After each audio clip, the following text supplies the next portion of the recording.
கடைசி ஞாயிற்றுக்கிழமையில ஆண்டவரை ஆராதிக்க, துதிக்க, ஆண்டவருடைய பாட, ஆண்டவருடைய சத்தியத்தை கேட்க ஆண்டவர் மீண்டும் ஒரு ஓய்வு நாளை, ஆண்டவர் உயிர் தெரிந்த நாளை நமக்கு கூட்டி கொடுத்திருக்கின்றார். எல்லாரும் முழங்கால் படிட்டு, ஆண்டவரே உங்களுடைய பிரசன்னத்தினால என்னுடைய ஆலயத்தை நிரப்புங்க. ஆண்டவரே, வந்தவர்கள் வந்தவண்ணமாய் போகாதபடி ஆண்டவருடைய தெய்வீக ஆசீர்வாதத்தை பெற்றுக்கொள்ளணும்.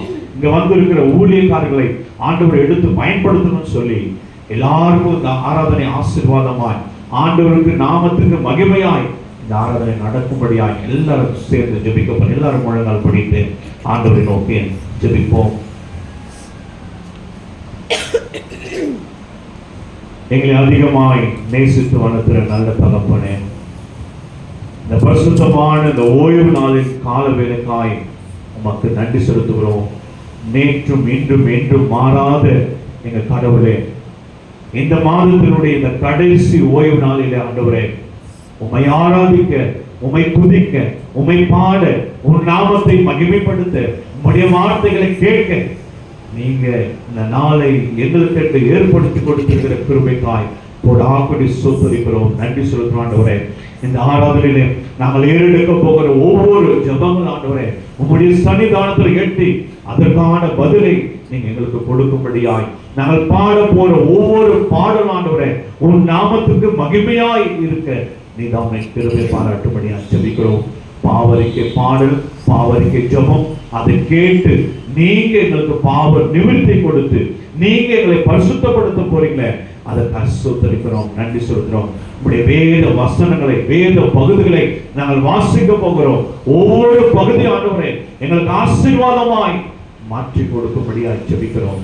புதிய நேரத்துக்காக ஜெபிக்கிறோம் ஆண்டவரே. உன் நாமம் மாத்திரம் மகிமைப்படும்படியாய், உம்முடைய பிரசன்னத்தினால எங்களுடைய ஆலயத்தை நிரப்பப்படியாய், ஒவ்வொரு மேலும் அபிஷேகம் ஊற்றப்படப்படியாய் ஜெபிக்கிறோம். அந்நிய பாஷை ஆவியானவர் ஒவ்வொரு மேலும் ஆளுகை செய்யும்படியாய் ஜெபிக்கிறோம். சுவாமி, உம்முடைய வார்த்தைகளை சுமந்து வந்திருக்கிற அருமையான சகோதரனுக்காக ஜெபிக்கிறோம். சுவாமி, அவரை மறைத்து நீங்க வெளிப்படும்படியாய், வார்த்தைகள் வல்லமையாய் வெளிப்படும்படியாய், அநேக உள்ளங்களை தேற்றுகிற, அநேக உள்ளங்களை உடைக்கிற வார்த்தைகள் வெளிவந்து ஆண்டவரே அநேகருக்கு ஆசீர்வாதம் உள்ள வார்த்தைகளை நீர் அவர் மூலமாய் கொடுக்க போறீங்களே, அவரை மறைத்து நீங்க வெளிப்பட போறீங்களே, சோதரிக்கிறோம். என்னுடைய ஆயருக்காக ஜெபிக்கிறோம். சுவாமி, அவரை கூட சுகபத்திரமாய் எங்கள் மத்தியில கொண்டு வந்து சேர்த்திருக்கிறீங்களே, அவரையும் எடுத்து நீங்க பயன்படுத்தும்படியாய் ஜெபிக்கிறோம், சோதரிக்கிறோம். பொதுவான விசுவாச பிரமாணம், காணிக்கை பாடல், காணிக்கை அறிவிப்பு, ஜெபம், ஆசீர்வாதம் எல்லாவற்றையும் காலத்துல அர்ப்பணிக்க ஆண்டவரே. இந்த ஆராதனை தொடக்கம் முதல் முடியும் வரை ஆண்டவரே உம்முடைய பிரசன்னம் எங்களோடு கொண்டு எங்களுடைய ஆலயத்துக்குள்ளாய் மகிமையின் பிரசன்னத்தினால நிரப்பி இந்த வருகிற ஆத்துமாக்கள் எல்லாரும் உம்முடைய பிரசன்னத்தை கண்டு உம்முடைய ஆசீர்வாதத்தை பெற்றுக்கொள்ள நீதாமே கிருபை பாராட்டும்படியாக ஜெபிக்கிறோம். மீதியான நேரத்தை உம்முடைய கரத்துல நான் அர்ப்பணிக்கிற ஆண்டவரே, நீங்க ஆசீர்வாதமாய் இந்த ஆராதனை எங்களுக்கு மாற்றி கொடுக்கும்படியாய், உன் நாமத்துக்கு மகிமை செலுத்துகிற ஒரு ஆராதனையாய் நீங்க மாற்றி கொடுக்கும்படியாய் ஜெபிக்கிறோம். எல்லா துதி கன மகிமை உமக்கு செலுத்துகிறோம். இயேசு ஜெபங்கள் நல்ல பிதாவே, ஆமென். நம்ம எல்லாம் எழுந்து நிற்போம்.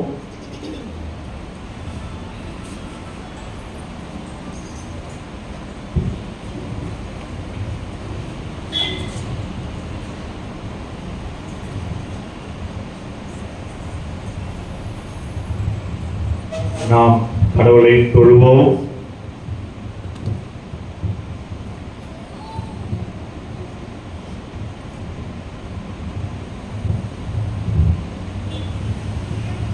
நாம் கடவுளை தொழுவோம்.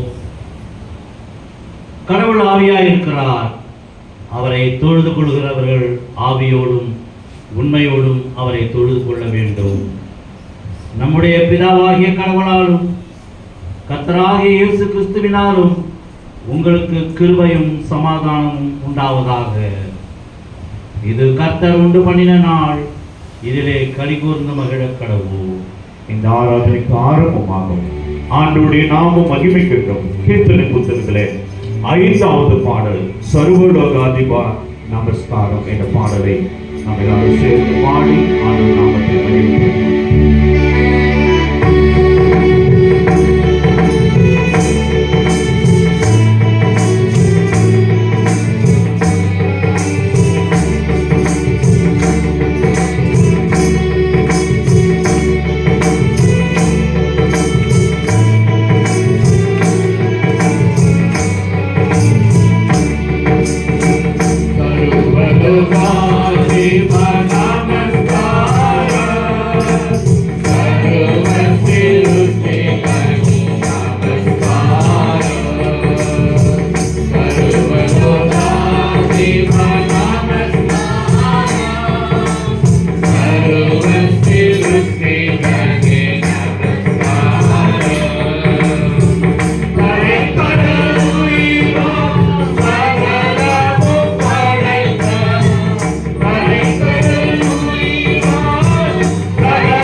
திரியேக கடவுளை போற்றுவோம்.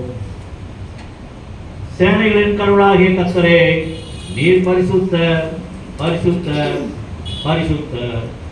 வானமும் பூமியும் உமது மகிமையால் நிறைந்திருக்கின்றன. உன்னதத்திலே ஓசன்னா. கர்த்தரின் நாமத்தினாலே வந்தவர் வருகிறமானவர் சோதரிக்கப்பட்டவர். உன்னதத்திலே ஓசன்னா. கடவுளே நீர் பரிசுத்தர், கடவுளே நீர் பரிசுத்தர், சர்வ வல்லமை உள்ளவரே நீர் பரிசுத்தர், சர்வ வல்லமை உள்ளவரே நீர் பரிசுத்தர், சாவாமை உடையவரே நீர் பரிசுத்தர், சாவாமை உடையவரே நீர் பரிசுத்தர். ஆண்டவரே, எங்களுக்காக சிலுவையில் அறையுண்ட எங்கள் மீட்பரே, எங்கள் மேல் கிருபையாயிரும். ஆண்டவரே, எங்களுக்காக சிலுவையில் அறையுண்ட எங்கள் மீட்பரே, எங்கள் மேல் கிருபையாயிரும். பரிசுத்த ஆவியாகிய ஆண்டவரே, எங்கள் மேல் கிருபையாயிரும். பரிசுத்த ஆவியாகிய ஆண்டவரே, எங்கள் மேல் கிருபையாயிரும். ஆண்டவரே, எங்கள் ஜெபங்களையும் ஆராதனையும் ஏற்றுக்கொண்டு எங்கள் மேல் கிருபையாயிரும். ஆண்டவரே, எங்கள் மேல் கிருபையாயிரும். எங்கள் தந்தையாம் கடவுளே, உமது வல்லமையினாலும் ஞானத்தினாலும் எல்லாவற்றையும் படைத்து உமது குமாரனை எங்கள் இரட்சகராக தரும்படி உலகத்தில் அன்பு கூர்ந்தீரே, உம்மை போற்றுகிறோம். குமாரனாம் கடவுளே, பாவத்தை தவிர்த்து எல்லாவற்றிலும் எங்களைப் போல் மனிதனாக ஆகி எங்கள் பாவங்களுக்காக ஒப்புக் கொடுக்கப்பட்டு எங்கள் நீதிக்காக உயிர் திரும்பியவரே, உம்மை போற்றுகிறோம். பரிசுத்த ஆவியாகிய கடவுளே, எல்லா உண்மைக்குள்ளும் எங்களை வழிநடத்தி கடவுளின் அன்பை எங்கள் நெஞ்சில் பொழிகிறவரே, உம்மை போற்றுகிறோம். பிதா, குமாரன், பரிசுத்த ஆவியாகிய கடவுளே, உமக்கே எக்காலமும் எல்லா புகழும் மகிமையும் உண்டாவதாக. ஆமென். பாவ அறிக்கையை நாம் ஏறெடுப்போம். நமக்கு பாவம் இல்லை என்போமானால் நம்மை நாமே வஞ்சிக்கிறவர்களாயிருப்போம். நமக்குள் உண்மை இல்லை. நமது பாவங்களை அறிக்கையிட்டால் பாவங்களை நமக்கு மன்னித்து எவ்வித அநீதமும் நீங்க நம்மை சுத்திகரிப்பதற்கு அவர் நம்பத்தக்கவரும் நீதியும் உள்ளவர். நான் எழுந்து என் தகப்பனிடத்திற்கு போய், தகப்பனே, பரத்துக்கு விரோதமாகவும் முத பார்வையிலும் பாவம் செய்தேன். இனி உம்முடைய மகன் என்று சொல்லப்படுவதற்கு நான் பாத்திரன் அல்ல. உம்முடைய கூலிக்காரர்களில் ஒருவனாக என்னை வைத்துக் கொள்ளும் என்றேன். கடவுள் ராஜ்யம் சமீபத்திருக்கிறது. மனம் திரும்பி சுவிசேஷத்தில் நம்பிக்கை வையுங்கள். நமது பலவீனங்களுக்காக பரிதவிக்க முடியாத பிரதான ஆசிரியர் நமக்கு இல்லாமல் எல்லா விதத்திலும் நம்மை போல் சோதிக்கப்பட்டும் பாவம் இல்லாத பிரதான ஆசாரியரே நமக்கு ஆவியாயிருக்கிறார். நாம் முழங்கால் படியிட்டு மௌனமாக நம்மை நாமே சோதனை செய்வோம். எல்லாரும் முழங்கால் படியிட்டு, கடந்த வாரத்திலே, கடந்த மாதத்திலே ஆண்டவருக்கு பிரியமில்லாத காரியங்களை செய்திருந்தால் நாம் அவரை துதிக்க, பாட, ஆண்டவருடைய வார்த்தையை கேட்க நாம் வந்திருக்கிறோம். ஆண்டவர் பரிசுத்தமுள்ள தேவனா இருக்கிறபடியால் நாமளும் பரிசுத்தமுள்ளவர்களாய் மாற ஆண்டவர் விரும்புகிறார். எல்லாரும் ஒரு நிமிடம், ஆண்டவரே, நாங்கள் கடந்த நாட்களிலே உமக்கு விரோதமான காரியங்களை செய்திருந்தால், உமக்கு பிரியமில்லாத காரியங்களை செய்திருந்தால், தவறான காரியங்களை செய்திருந்தால் எங்களை தயவாய் மன்னிங்க என்று சொல்லி, உடைய ரத்தத்தினால் எங்களை கழுவுங்க என்று சொல்லி ஒரு நிமிடம் எல்லாரும் ஆண்டவருடைய சுய பாவ அறிக்கையை நாம் ஏறெடுப்போம். கடந்த வாரம் சுவாமி, நாங்கள் தெரிந்து தெரியாத செய்த பாவங்களை, குற்றங்களை மன்னிங்க. எங்களை கழுவுங்க சுவாமி. யாருக்கு விரோதமான காரியங்கள் செய்திருந்தால், உங்களுக்கு பிரியமில்லாத காரியங்களை செய்திருந்தால் தயவாய் எங்களை மன்னியும் சுவாமி. நாங்கள் உடைய சன்னிதானத்தில் வந்திருக்கிறோம் சுவாமி. நீர் எங்களை உடைய கல்வாரத்தினால் எங்களை கழுவி எங்களை பரிசுத்தப்படுத்தும். உம்மை துதிக்க, உம்மை பாட, உடைய வார்த்தைகளை கேட்க எங்களை ஆயத்தப்படுத்தும். ஆண்டவரே, கீர்த்தனை புத்தகத்திலே 142வது பாடல், இறங்கும் இறங்கும் கருணை மாறி இயேசு ராஜனே என்ற பாடலை பாடி நாம் பாவரிக்கையை ஏறெடுப்போம். இறங்கும் இறங்கும் கருணை மாறி இயேசு ராஜனே பாவ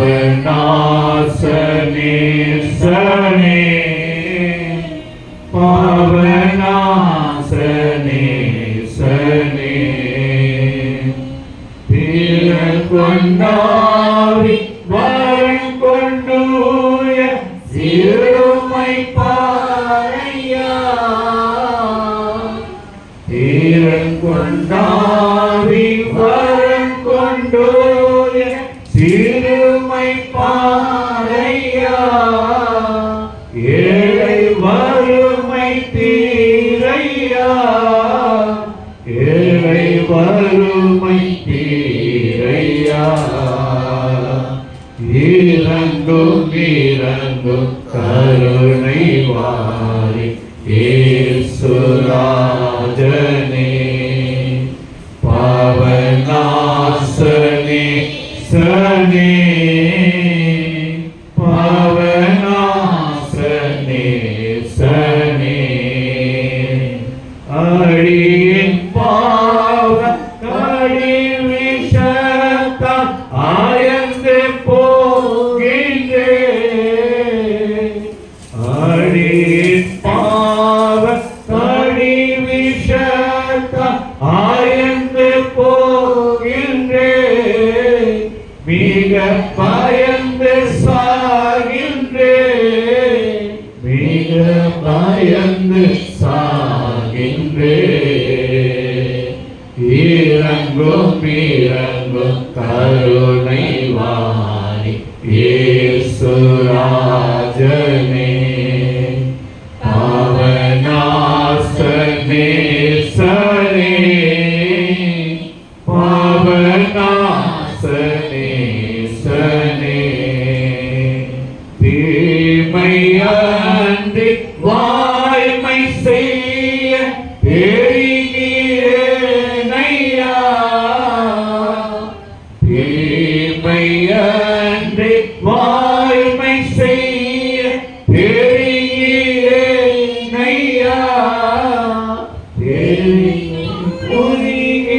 புரிகிறேனையா புரிகிறேனையா இறங்கும் இறங்கும் கருணை மாறி இயேசுராஜனே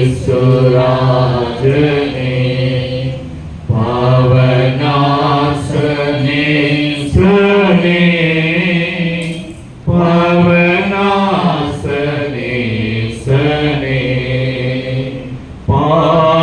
பாவிக்கும் கவி மண்டாட்டை பரிந்து கேளையா பாவியேற்றும் கவி மண்டாட்டை பரிந்து கேளையா தயை புரிந்து மீளையா தயை புரிந்து மீளையா இறங்கும் இறங்கும் கருணை வாரி இயேசுராஜனே பாவநாசனே சனே பாவநாசனே சனே. இரண்டாவது பாவரிக்கை சொல்லும்போது பின்பாக சொல்லவும். எங்கள் தந்தையாம் கடவுளே, எங்கள் தந்தையாம் கடவுளே, நினைவினாலும் வார்த்தையினாலும் செய்கையினாலும் உமக்கு விரோதமாய் பாவம் செய்திருக்கின்றோம்.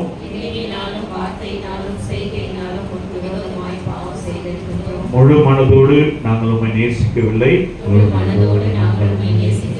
எங்களிடத்தில் நாங்கள் அன்பு கூறுவது போல அயராடத்தில் நாங்கள் அன்பு கூறவில்லை.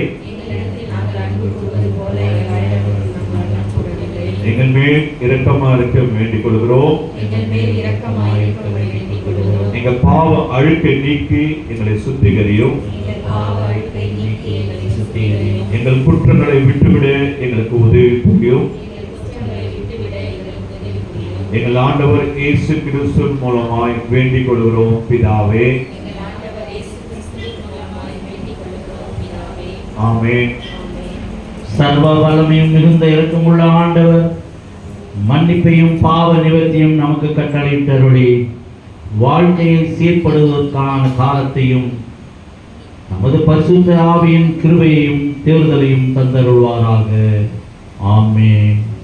ஜெபிப்போம். ஓய்வு நாளின் தகப்பனே,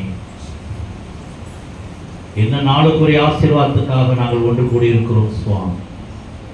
இந்த நாளிலே உம்மை துதிக்க, மகிமைப்படுத்த, ஆராதிக்க ஆண்டவரை ஒருமனப்பட்டவர்களாக உமது பிள்ளைகள் நாங்கள் வந்திருக்கிறோம் சுவாமி. இந்த நாளிலே எத்தனையோ ஆத்துமாக்கள் எத்தனையோ விதமாக அலைந்து தெரிந்து கொண்டிருக்கிறார்கள் சுவாமி. அப்படி இல்லாதபடிக்கு நாங்கள் எங்கள் ஆத்மாவை ஒருமுகப்படுத்தி ஆண்டவரே உம்முடைய சன்னிதானத்திலே உமது பிரசன்னத்திலே எங்களுடைய பாவங்களுக்காக மன்னிப்பையும் பெற்று எங்களை பரிசுத்தப்படுத்தி கொண்டு ஆண்டவரே நீரே பரிசுத்தர் பரிசுத்தர் பரிசுத்தர் என்று நாங்கள் ஏக துதியாய் ஏறெடுக்கிறோம். ஆண்டவரே எங்கள் துதிகளை நீர் ஏற்றுக்கொள்ள நாங்கள் வேண்டுகிறோம். எங்களை பரிசுத்தப்படுத்தி ஆண்டவரே எங்களுடைய ஆராதனையிலே நீர் கலந்து கொண்டு எங்களை மேன்மைப்படுத்தி நாங்கள் உண்மை துதிக்க, மகிமைப்படுத்த எங்களுடைய ஆராதனையை ஏற்றுக்கொள்ளும்படி எங்களை சமர்ப்பிக்கிறோம் சுவாமி. வர தடைப்பட்ட ஆத்துமாக்களுக்காக நாங்கள் ஜெபிக்கிறோம் சுவாமி. இந்த ரோடை கிராஸ் பண்ணி பத்திரமாக ஆண்டவரை அவர்களை கொண்டு வந்து சேரும் சுவாமி. காலங்கள் பொல்லாத காலங்களிலே நாங்கள் வாழ்ந்து கொண்டிருக்கிறோம் சுவாமி. உண்மையும் உம்முடைய அன்பை ருசி பார்க்க முடியாத மக்கள் அநேகர் இருக்கிறார்கள் சுவாமி. அவர்களுக்காக நாங்கள் ஜெபிக்கிறோம் சுவாமி. வந்திருக்கும் ஊழியர்களுக்காக நாங்கள் ஜெபிக்கிறோம் சுவாமி. வாலிப பிரயாத்திர சிட்டிகளை நினைக்க வைத்து ஆண்டவரை அவருடைய பிள்ளையை ஏற்றுக்கொண்டு ஆண்டவரை அந்நிய ஸ்டேட்டிலே அவருடைய ஊழியத்திற்காக அழைத்து அங்கு கடினமான ஒரு ஊழியத்தை, கடினமான ஒரு நுகத்தை சுமந்து ஆண்டவரே உமது கட்டளையின்படி ஆண்டவரே உம்முடைய செய்தியை அங்கு கொடுத்து தன்னையும் மற்றவர்களையும் ஆண்டவரை பக்குவப்படுத்தி கொண்ட ஒரு தருணத்தை தந்தமைக்காக நாங்கள் நன்றி படைக்கிறோம் சுவாமி. அவரையும் அவருடைய குடும்பத்தாரையும் ஆண்டவரை நாங்கள் எங்களுடைய ஜபங்களிலே தாங்குகிறோம் சுவாமி. அவர் ஊழியம் பெருகட்டும் கர்த்தாவே, அவருடைய குடும்பங்கள் வளரட்டும் சுவாமி. அவருடைய வாழ்க்கை செழிப்பாக இருக்க நாங்கள் வேண்டுதல் செய்கிறோம் சுவாமி. இந்த நாளுக்குரிய ஆராதனையிலே ஆண்டவரே எங்களுடைய பாடல்கள், நாங்கள் வாசிக்கும் வசனங்கள், நாங்கள் கேட்க போகிற உமது வார்த்தை எல்லாவற்றிலுமே உமது மேன்மை, உமது பிரசன்னம் எங்களோடு கூட இருந்து எங்களை ஆசீர்வதிக்க நாங்கள் விடுகிறோம். எங்களுடைய திருச்சபை மக்கள் ஆண்டவரே உங்களுடைய பாதத்தில் நாங்கள் வைக்கிறோம் சுவாமி. பெரியவர் முதல் சிறியவர் வரை ஆண்டவரே எல்லோரும் ஏக மனதாக ஆண்டவரை உம்மிடத்தில் நிற்கிறோம். அவர்களுக்கு ஏற்ற விதமான ஆசீர்வாத நன்மைகளை அவர்களுடைய தேவைகளுக்கு ஏற்ற விதமாக நீர் கொடுக்க நாங்கள் விடுகிறோம் சுவாமி. அதற்கான தகுதிகளை ஆண்டவரே தகுதிகளை தங்கள் ஏற்படுத்தி கொள்ளட்டும் சுவாமி. தகுதி உள்ளவர்களுக்கு ஆசீர்வாதம் அநேகம் உண்டு என்பதை நாங்கள் அறிவோம். நாங்கள் மேய்ப்பர்களாக இருக்கிறபடியே ஆண்டவரையும் தாழ்த்துகிறோம். இந்த காலங்களிலே ஆண்டவரே அறுப்பு மிகுதி, ஆட்கள் குறைவாக இருக்கிறார்கள் சுவாமி. உடைய வார்த்தைகளை ஆண்டவரே கற்கக்கூடாத காலங்களும் வரும் என்றும் நாங்கள் அறிகிறோம் சுவாமி. அப்படி இல்லாதபடிக்கு எங்கள் திருச்சபை மக்கள் ஆண்டவரே உமது ஆசீர்வாதத்தை பெற தகுதியாக ஆண்டவரே அவர்களை ஆசீர்வதித்து வந்தவர்கள் வெறுமையாய் போகாதபடிக்கு அவர்கள் ஆசீர்வதிக்க நாங்கள் வேண்டுகிறோம். முற்றிலுமாக நாங்கள் எங்களை தாழ்த்துகிறோம். இது திருச்சபையை, இந்த மனவாட்டியை உம்மிடத்தில் நாங்கள் ஒப்படைக்கிறோம் சுவாமி. துதி கன மகிமை அனைத்து உமத்தை செலுத்துகிறோம். மீட்பர் இயேசுவின் மூலமாக கேட்கிறோம் எங்கள் ஜீவனுள்ள நல்ல பிதாவே. எல்லாரும் எழுந்து நிற்போம். இப்பொழுது வேத பகுதிகளை நாம் வாசிக்க கேட்க போகிறோம். முதலாவது வேத பகுதி மல்கியா 2ஆம் அதிகாரம். இரண்டாவது வேத பகுதி 1 கொரிந்தியர் 13ஆம் அதிகாரம். மூன்றாவது மாறி மாறி வாசிக்க வேண்டிய வேத பகுதி சங்கீதம் 45. சுவிசேஷ பாடமாக மார்க்கு 10ஆம் அதிகாரம். அதற்கு முன்பாக எல்லாரும் ஆண்டவருடைய வேத புத்தகத்தை உயர்த்தி ஆண்டவருடைய பாடலை பாடி ஆண்டவருடைய நாமத்தை மகிமைப்படுத்துவோம்.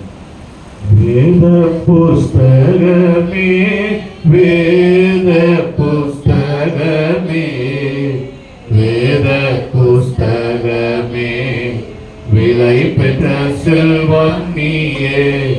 வேத புஸ்தகமே, விலை பெற்ற செல்வம் நீயே.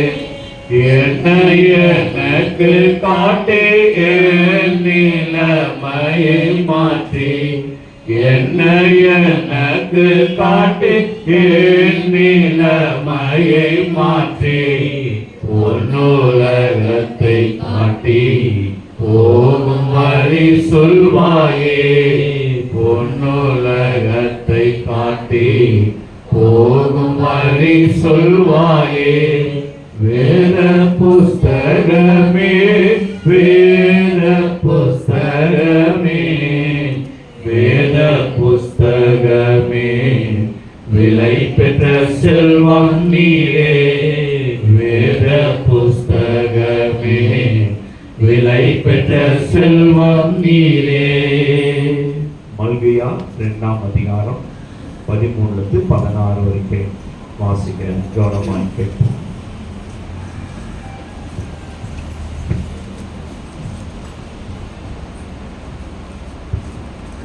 வாசிக்கும்படியாக தெரிந்து கொள்ளப்பட்ட முதலாம் வேத பாடம் மல்கியா தீர்க்க தரிசன புஸ்தகம் 2ஆம் அதிகாரம் வசனங்கள் 13 முதல் 16 முடிய. மல்கியா 2ஆம் அதிகாரம் வசனங்கள் 13 முதல் 16 முடிய. மொத்தம் 1105.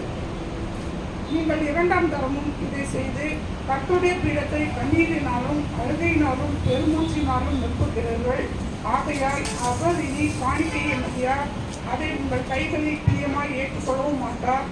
ஏன் என்று கேட்கிறீர்கள்? கர்த்தர் உனக்கும் உன் இளவயதின் மனைவிக்கும் சாட்சியாய் இருக்கிறார். உன் தோழியும் உன் உடன்படிக்கையின் மனைவியுமாகிய அவளுக்கு நீ துரோகம் பண்ணினாயே.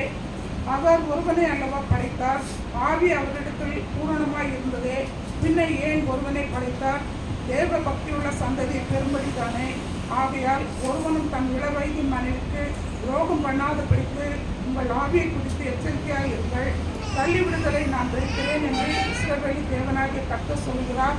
அப்படிப்பட்டவன் கொடுமையினால் தன் வஸ்திரத்தை மூடுகிறான் என்று சேனைகளின் கர்த்தர் சொல்கிறார். ஆகையால் நீங்கள் துரோகம் பண்ணாமல் உங்கள் ஆவியை குறித்து எச்சரிக்கையாக இருங்கள். வாசிக்கும்படியாக தெரிந்து கொள்ளப்பட்ட முதலாம் வேத பாடம் வாசிக்கும்படியாயிற்று. தேவனே உமக்கு மகிமை உண்டாவதாக. 1 Corinthians 13ஆம் அதிகாரம்.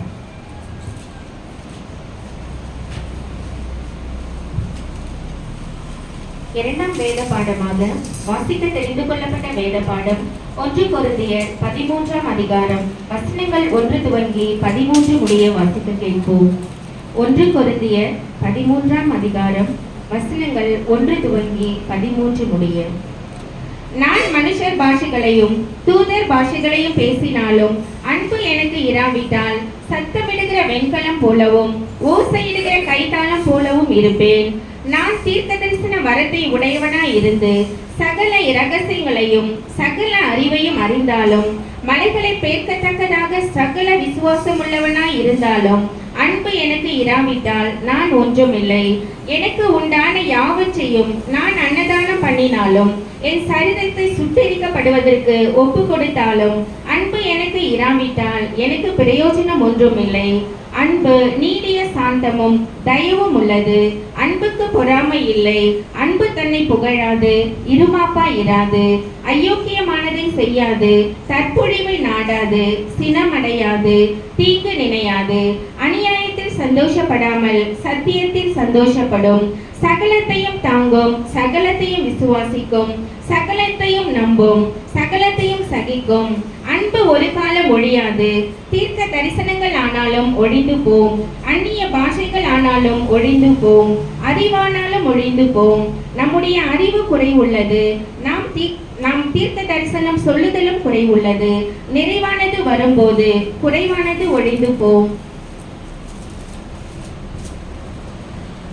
நான் குழந்தையா இருந்த போது குழந்தையை போல பேசினேன், குழந்தையை போல சிந்தித்தேன், குழந்தையை போல யோசித்தேன்.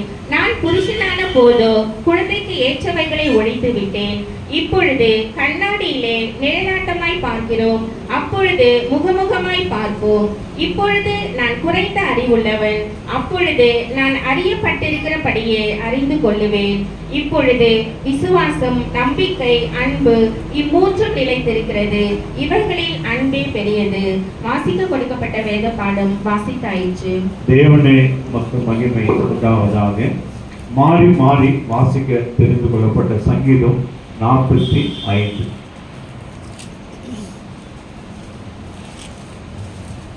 மாறி மாறி வாசிக்கும்படியாக தெரிந்து கொள்ளப்பட்ட வேத பாடம் சங்கீதம் 45 1 முதல் 17 முடிய. Page number 697. சங்கீதம் 45. என் இருதயம் நல்ல விசேஷத்தினால் பொங்குகிறது. நான் ராஜாவை குறித்து பாடின கவியை சொல்லுகிறேன். என் நாவு விரைவாய் எழுதுகிறவனுடைய எழுத்தாணி. எல்லா மனுஷரிடத்திலும்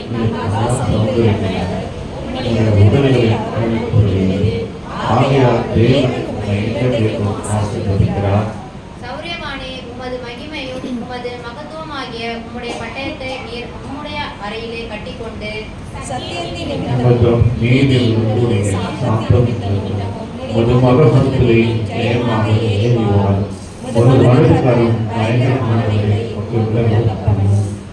உம்முடைய அம்புகள் கூர்மையானவைகள். அவைகள் ராஜனுடைய சத்துருக்களின் இருதயத்திற்குள் பாயும். ஜனத்தனங்கள் உமக்கு கீழே விழுவார்கள். தேவனே, ஒரு சிங்காசனம் என்றென்றைக்கும் உள்ளது. ஒரு ராஜ்யத்தின் செங்கோல் நீதி உள்ள செங்கோலாகிறது. நீர் நீதியை விரும்பி அக்கிரமத்தை வெறுக்கிறீர். ஆதலால் தேவனே, உம்முடைய தேவன் உமது தோழரை பார்க்கிலும் உம்மை ஆனந்த தலத்தினால் அபிஷேகம் பண்ணினார்.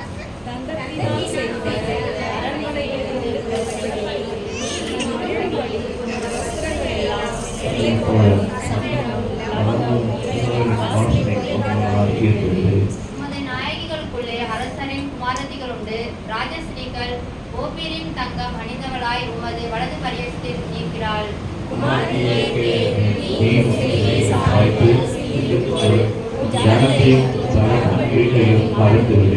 அப்பொழுது ராஜா உன் அழகில் பிரியப்படுவார். அவர் உன் ஆண்டவர் ஆகையால் அவரை பணிந்து கொள். கொண்டு வருவார். ஜனங்களின் ஐஸ்வர்யவான்களும் உன் தயவை நாடி வணங்குவார்கள். ராஜகுமாரத்தை உள்ளாக பூரண மகிமை உள்ளவள். அவள் உடை பொற்சரிகையாயிருக்கிறது. ராஜாவிடத்தில் அழைத்துக் கொண்டு வருவார். அவர் பின்னாலே செல்லும் அவருடைய தோழிகளாகிய கன்னிகளை முடிவில் கூட்டிக் கொண்டு வரப்படுவார்கள். அவர்கள் மகிழ்ச்சியோடும் களிப்போடும் வந்து ராஜ அரண்மனைக்குள் பிரவேசிப்பார்கள்.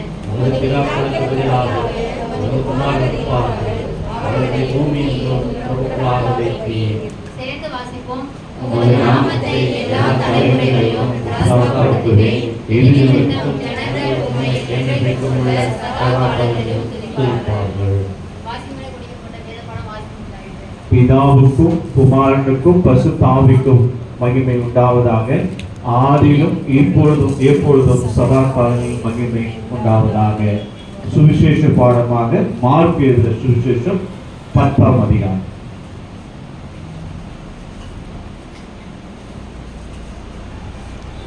சுவிசேஷ பாடமாக தெரிந்து கொள்ளப்பட்ட வேத பகுதி மார்க்கு 10ஆம் அதிகாரம் 2 to 9 முடிய.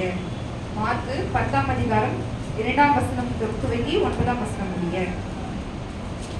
அப்பொழுது பரிசேயர் அவரை சோதிக்க வேண்டும் என்று அவரிடத்தில் வந்து, புருஷனானவன் தன் மனைவியை தள்ளிவிடுவது நியாயமா என்று கேட்டார்கள். அவர் பிரதியுத்தரமாக, மோசே உங்களுக்கு கட்டளையிட்டிருக்கிறது என்ன என்று கேட்டார். அதற்கு அவர்கள், தள்ளுதல் சீட்டை எழுதி கொடுத்து அவளை தள்ளிவிடலாம் என்று மோசே உத்தரவு கொடுத்திருக்கிறார் என்றார்கள். இயேசு அவர்களுக்கு பிரதியுத்தரமாக, உங்கள் இருதய கடிதத்தின் நிமித்தம் இந்த கட்டளையை உங்களுக்கு எழுதி கொடுத்தான். ஆகிலே மனுஷரை சிருஷ்டித்த தேவன் அவர்களை ஆணும் பெண்ணுமாக உண்டாக்கினார். இது நிமித்தம் புருஷனானவன் தன் தகப்பனையும் தாயையும் விட்டு தன் மனைவியோடு இசைந்திருப்பான். அவர்கள் இருவரும் ஒரே மாம்சமாய் இருப்பார்கள். இவ்விதமாய் அவர்கள் இருவராய் இராமல் ஒரே மாம்சமாய் இருக்கிறார்கள். ஆகையால் தேவன் இணைத்ததை மனுஷன் பிரிக்காதிருக்க கடவன் என்றார். வாசிக்க தெரிந்து கொள்ளப்பட்ட வேத பகுதி வாசித்து உண்டாயிற்று. கிறிஸ்துவே உமக்கு மகிமை உண்டாவதாக. நாம் நின்ற வண்ணமாகவே ஒரு பாடலை பாடி ஆண்டவருடைய நாமத்தை மகிமைப்படுத்தி ஆண்டவருடைய பிரசன்னத்துக்குள்ளாய் நாம் கடந்து போகிறோம். நம்ம எங்கெல்லாம் ஆண்டவரை துதித்து பாடுகிறார்களோ அதன் மத்தியிலே ஆண்டவருடைய பிரசன்னம் இறங்கி வரப்போகிறது. நம்முடைய ஆலயத்துக்குள்ளே நாம் துதித்து பாடி ஆண்டவருடைய நாமத்தை மகிமைப்படுத்தும் பொழுது ஆண்டவருடைய பிரசன்னத்தினாலே ஆண்டவர் நம்முடைய ஆலயத்தை நிரப்ப போகிறார். அவருடைய மகிமையின் பிரசன்னத்தினாலே ஆண்டவர் நம்முடைய ஆலயத்தை நிரப்பி அவருடைய மகிமையின் பிரசன்னம் நம்ம எல்லார் மேலும் இறங்க போகிறது. பிரியமானவர்களே, எல்லாரும் ஒரு நிமிடம் ஆண்டவரை போல பாதுகாத்தாரே, கடந்த மாதம் முழுவதுமாய் கண்மணி போல பாதுகாத்தாரே, அதற்காக ஸ்தோத்திரிக்கிறோம் சொல்லி எல்லாரும் நன்றி சொல்லி ஆண்டவர் ஒரு நிமிடம் ஆண்டவருக்கு நன்றி சொல்லுவோம். ஸ்தோத்திரம் ஆண்டவரே. துதிக்கிறோம் துதிக்கிறோம் துதியின் மத்தியில் வாசம் செய்கிற தூயாதி தூயவரே நன்றியோடு துதிக்கிறோம் ஸ்தோத்திரிக்கிற ராஜா. கால வேலை ஓய்வு நாளுக்காக நன்றி ஸ்தோத்திரிக்கிற ராஜா. எங்கே 2-3 பேர் என் நாமத்தை துதித்து மகிழ்ச்சித்து அங்கே வாசம் செய்கிற தூயாதி தூயவரே நன்றியோடு துதிக்கிறோம் ஸ்தோத்திரிக்கிற ராஜா. இதோ இந்த பெருமுகை பகுதியில் அப்பா ஸ்தோத்திர ராஜா. உம்மைக்கென்று வேறு பிரித்து அப்பா ஸ்தோத்திரம். உம்மைக்கென்று வேறு பிரித்து அப்பா ஸ்தோத்திரம். உம்மை துதிக்க அப்பா ஸ்தோத்திர ராஜா. உள்ளங்களை கண்ணோக்கி பார்க்க வேண்டுமா ஜெபிக்கிற ஸ்தோத்திரிக்கிற ராஜா. இந்த சிறுமந்தி ஏமாத்திரம் என்று சொன்னவரே அப்பா ஸ்தோத்திரம். ஆவியான இந்த சிறுமந்தியம் சமூகத்தில் ஒப்புடுகிற ராஜா ஸ்தோத்திரிக்கிற ராஜா. ஆவியான ஒவ்வொருவரையும் அப்பா ஸ்தோத்திர ராஜா. இரட்டிப்பான அபிஷேகத்தில் அப்பா ஸ்தோத்திரம். நீர் வழிநடத்த வேண்டுமா ஜெபிக்கிற ஸ்தோத்திரிக்கிற ராஜா. இந்த கனமான ஊழியத்தை அப்பா ஸ்தோத்திரிக்கிற ராஜா. எலியா ஒரு இரட்டிப்பான அபிஷேகம் தேவை என்று ஆவியானவரே சொன்னது போத்திரம் அவனுக்கு இரட்டிப்பான அபிஷேகத்தை கொடுத்து வேலையில கூட புதிக்கிற மக்களை அபிஷேகத்துல வழிநடத்த ஒவ்வொருவரையும் பெருமையாக வந்து பெருமையாக போக அபிஷேக தைலத்திலே ஊற்றி ஆனந்தமாக அபிஷேகத்திலே வழிநடத்த ஜெபிக்கிறோம். ஹல்லேலூயா ஆவியானவரே வாரும் ஐயா. ஸ்தோத்திரம் ஸ்தோத்திரம். என்னை துதி செய்வார் என்னில் அடங்காத கிருபைக்கார் எந்த நாள்கள் தம்புயரை இன்ப இயேசுவின் நாமமே. என்னை துதி செய்வார் என்னில் அடங்காத கிருபைக்கார்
தேவாதி தேவனப்பா நன்றியோடு துதிக்கிறோம் ஸ்தோத்திரிக்கிறோம் ராஜா.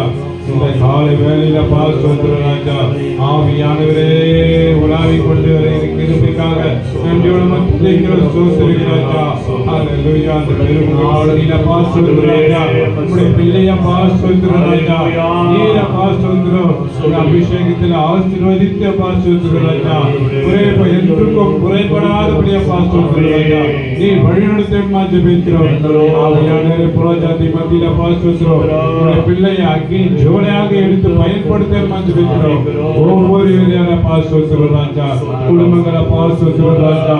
எந்த பிரிவினை இல்லாதபடியா ஸ்தோத்திரம். சமூகத்தில ஓடோடி வர வேண்டுமா ஜெபிக்கிறோம் ஸ்தோத்திரம் ராஜா. இந்த காலை வேளையில ஸ்தோத்திரம் ராஜா. நீர ஸ்தோத்திரம் ராஜா. இந்த இடத்துல உலாவி கொண்டு ஆவியானவருடைய அருள்மாழி எங்கள் மேலே பொழுது கொண்டு இருக்கிற கிருபைக்காக நன்றி நன்றி நன்றி நன்றி உயர்த்தி பரலோகத்துக்கு நேராக ஆண்டவரை நோக்கி அவருடைய பிரசன்னத்தை உணர்ந்தவராய் நன்றி அப்பா. பெரியவரே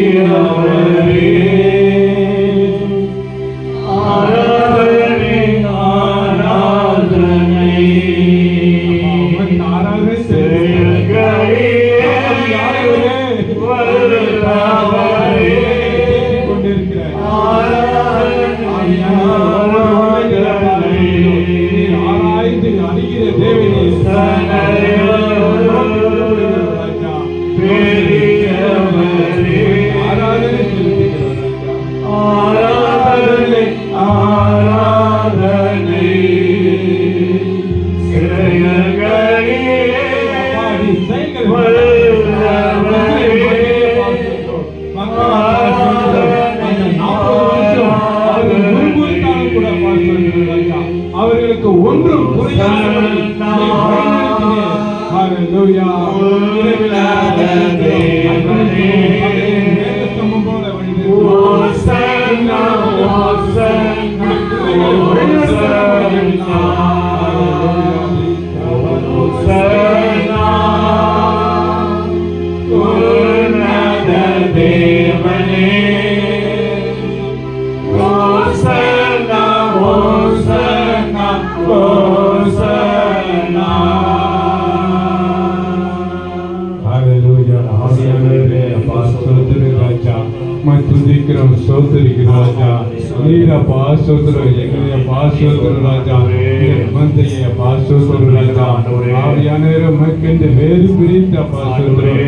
புரியாதபடி கிருபைக்காக இன்னும் அதிகமாக மக்கள் எல்லாம் பாசுகிறோம். நீர் போட்டி சேர்க்க வேண்டுமா ஜெபிக்கிறோம் சோதரிக்கிறோம் ராஜா. இது பாசுகிறோம் சோதரம் ஆவியானவரே பாசுகிறோம். இந்த பாசுகிறோம் ராஜா. ஹalleluya. பிரஜாதி மத்தியில பாசுகிறோம் ராஜா. நீர் ஒரு பாசுகிறோம் எழுப்புவதற்கான கிருபை தருமா ஜெபிக்கிறோம். ஆவியானவரே பாகார பின்பாக தெரிவிக்கிற மக்களை பாசுகிறோம். உம்மைக்கென்று திருப்ப வேண்டுமா ஜெபிக்கிறோம் ராஜா. இந்த இடம் பாசுகிறோம் இன்னும் பலிக்கு பெருக வேண்டுமா ஜெபிக்கிறோம் ராஜா. அந்த மேல் வீட்டாரையில பாசுகிறோம் பிரசங்கம் பண்ணும்போது பாசுகிறோம் ராஜா. அநேகர பாசுகிறோம் ராஜா. ஆவியானவரே நீர பாசுகிறோம் ரட்சிப்புல வழிநடத்தின தேவனே. இந்த வேளையில கூட பாசுகிறோம் இந்த மேல் வீட்டை அபிஷேகத்துல வழிநடத்த ஜெபிக்கிறோம். உங்களுடைய ஊழியக்காரர்கள் சமூகத்துல ஒப்புடைய ராஜா. ஊழியக்கார மறைத்த பாசுகிறோம். பரத்திலிருந்து அக்னியான பாசுகிறோம். வார்த்தை வெளிப்பட வேண்டுமா ஜெபிக்கிறோம். ஆவியான சமுத்திரம் நீரை காத்துக்கொள்ள வழிநடத்தும் இயேசு நாமத்தை வேண்டுகிற பிதாவே ஆமென். ஆமென். சபையார் அமரலாம். நம்முடைய திருச்சபைக்கு ஒரு புதிய ஆத்மா வந்திருக்கிறது. நாகர்கோயிலிருந்து ஆல்வின் அவர்கள் வந்திருக்கின்றார். அவரை நாங்கள் திருச்சபையாக உங்களை நாங்கள் வரவேற்கின்றோம்.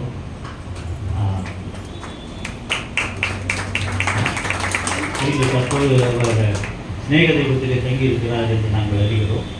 உங்கள் வருங்காலங்களிலே நீங்கள் வரும்பொழுதெல்லாம் இந்த திருச்சபை வாசல் கதவுகள் உங்களுக்காக திறந்திருக்கிறது. எப்பொழுது வேண்டுமானாலும் வரலாம், கொண்டு வரலாம், ஆண்டவரை நோக்கி தோழலாம், ஆராதிக்கலாம். உங்களை இந்த திருச்சபை வரவேற்கிறது. மட்டுமல்லாமல் இன்னொரு ஸ்பெஷல் டே மண்ணின் மைந்தன். அவர் புதிய ஆள் அல்ல. கருவில் உருவாவதற்கு முன்னமே பெயர் சொல்லி அழைத்த தேவன். நாம் அறிவோம். சவுலை பவுலாக மாற்றியவர் இந்த திருச்சபைக்கு வந்திருக்கிறார். அவர் சாட்சியும் சொல்லுவார், நான் நம்புகிறேன். ஏனென்றால் அந்த காலத்திலே நான் கேட்டவன். மறுபடியும் எனக்கு அது நினைவுகளாக இருக்கு. ஒரு ஸ்ட்ரிக்டான ஒரு குடும்பத்தை, ஹிந்து குடும்பத்திலே பிறந்தவர். தகப்பனாரை நான் அறிவேன். அவருடைய ஊழியத்திலே அவருடைய பிள்ளைகளை கண்டிப்போடு வளர்த்தவர். 3 பிள்ளைகள், ஒரு அக்கா, 2 ஆண் பிள்ளைகள். வாலிப பிரயாத்திலேயே கர்த்தரை அறிந்து கொண்டதால் அவர் பட்ட கஷ்டங்களும் நான் அறிவேன். இன்றைக்கு உங்களுக்கு சொல்ல வேண்டும் என்று சொன்னால், அகஸ்டின் ஜெபகுமார் அண்ணனை உங்களுக்கு தெரியும். பீகாரிலே அவருடைய ஊழியங்கள் தெரியும். அவர் 52 ஆண்டுகள் அங்கே இருக்கிறார். அது வேறு. அவருடைய ஊழியங்கள் ஆரம்பிக்கப்பட்ட நேரங்கள் ஆத்துமாக்கள் இருக்கிறது. ஆனால் இந்த 19-20 வருடங்களுக்கு மிகவும் கடினமான நேரங்கள். இந்த கடினமான நேரத்திலே அங்கு ஊழியம் செய்தவர் வாலிப பிரயத்தில். அதுதான் அகலமான வாசலில் வழியாக அவர் நுழையவில்லை. இடுக்கமான வாசலிலே அவர் நுழைந்து சென்று வந்திருக்கிறார். அவருடைய அழைப்பு மறுபடியுமாக நம் ஏரியா, அதாவது இந்த இடங்களிலே தேவைப்படுகிறது என்று ஆண்டவர் மறுபடியுமாக கொண்டு வந்திருக்கிறார். அதிகமாக நான் அவரை பற்றி சொல்ல வேண்டியதில்லை. அவர் சுந்தர் பால் சுந்தராக மாறிய பிறகு ஆண்டவருடைய அழைப்பு, ஆத்துமாக்களுடைய அழைப்பை அறுவடை செய்ய வந்திருக்கிறார். அவர் மத்தியிலே வந்திருப்பது மிகவும் மகிழ்ச்சி. இந்த திருச்சபைக்கு நாங்கள் உங்களை வருக என்று நாங்கள் வரவேற்கிறோம். அந்த பிறகு கர்த்தருடைய செய்திக்கு எல்லாரும் கரங்களை தட்டி அவரை வரவேற்போம்.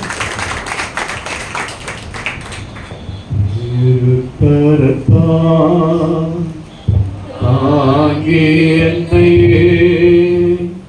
திரு சித்தம் போல் வழி நடத்தும் துயவன் கையில் களிமண்ணா அனுதினமோ அழைத்திடுமே. துயவன் கையில் களிமண்ணா அனுதினமோ அழைத்திடுமே. ஓம் வசனம் தியானிக்கையில் இதயமதில் ஆறுதலே. ஓம் வசனம் தியானிக்கையில் இதயமதில் ஆறுதலே. காரிருளில் நடக்கையிலே தீபமாக வழி நடத்தும். காரிருளில் நடக்கையிலே தீபமாக வழி நடத்தும்.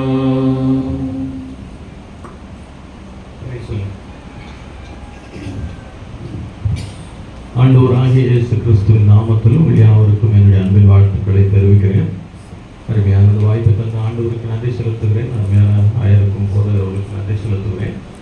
இதே ஊரில் பிறந்து ஆண்டுடைய அறியாத ஒரு பூர்வீகமான பூஜை செய்கிற குடும்பத்தில் பிறந்து இயேசு என்றால் யார் என்றே தெரியாது வாழ்ந்த எனக்கு 1993ஆம் ஆண்டு ஜூலை மாதம் 7ஆம் தேதி இரவு 7 மணிக்கு ஆண்டவர் இயேசுவை சந்திக்கும்படியான எனக்கு ஒரு பெரிய பாக்கியத்தை ஆண்டவர் தந்தார்.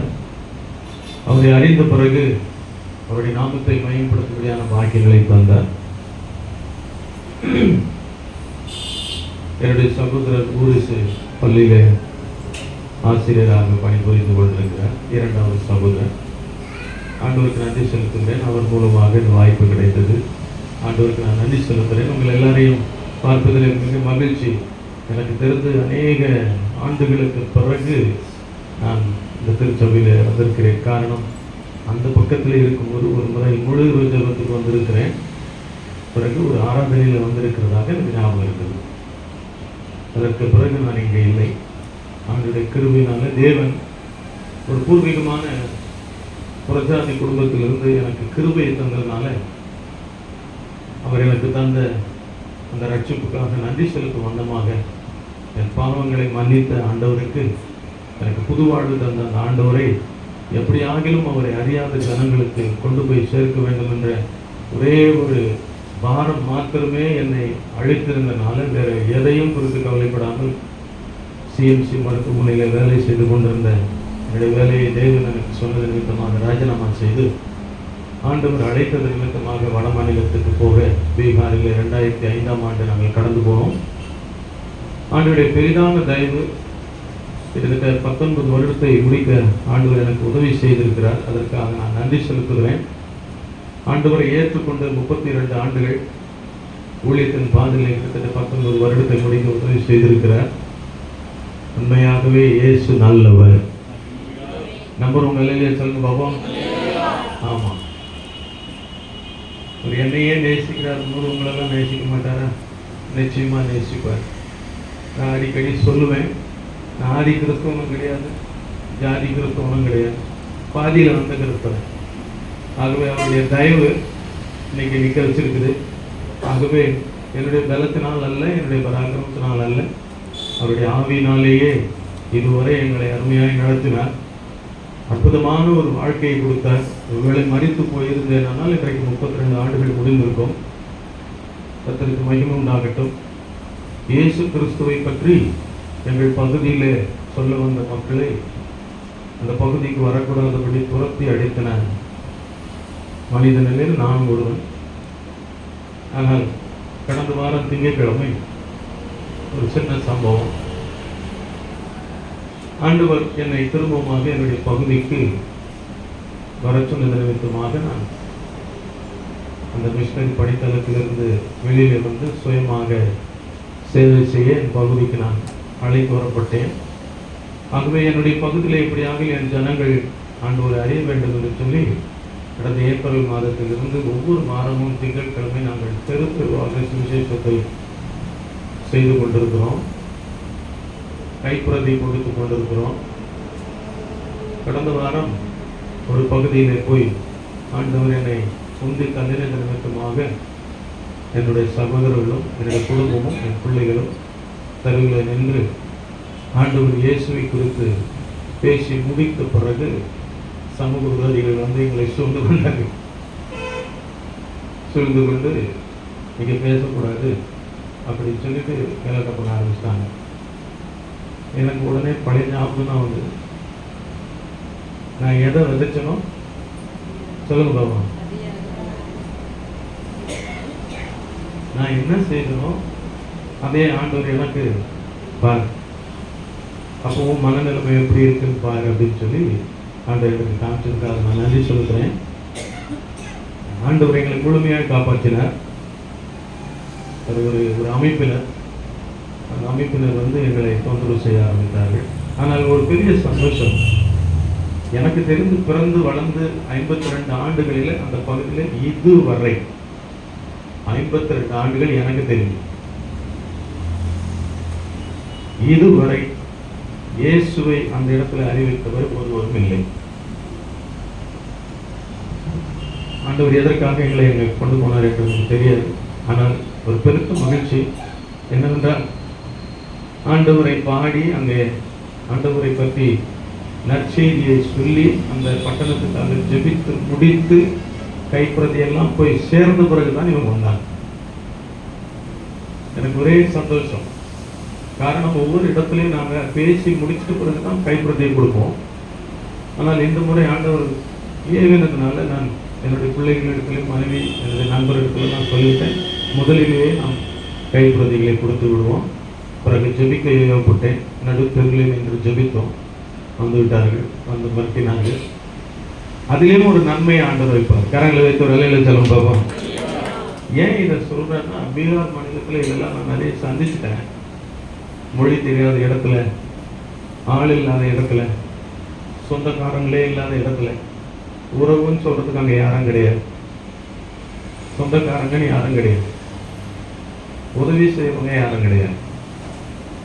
அப்படிப்பட்ட பகுதியிலேயே தேவனுடைய நாமத்தை மகிமைப்படுத்தினதுனால தேவன் பல அனுபவங்களை கொடுத்து கொண்டு வந்தார். ஆகவே எனக்கு அது பெரிதாக தெரியவில்லை. பட் இருப்பினும் ஒரு காரியத்துக்காக நான் ஜெபிக்க ஏவப்பட்டேன். நீங்களும் அதை தயவு செய்து ஜெபிங்க உங்கள் குடும்பங்களில, தனிப்பட்ட ஜீவிதத்தில். இங்கேயே இப்படி இருக்குமானால் மீதி நீங்க பேசுகிறீங்க.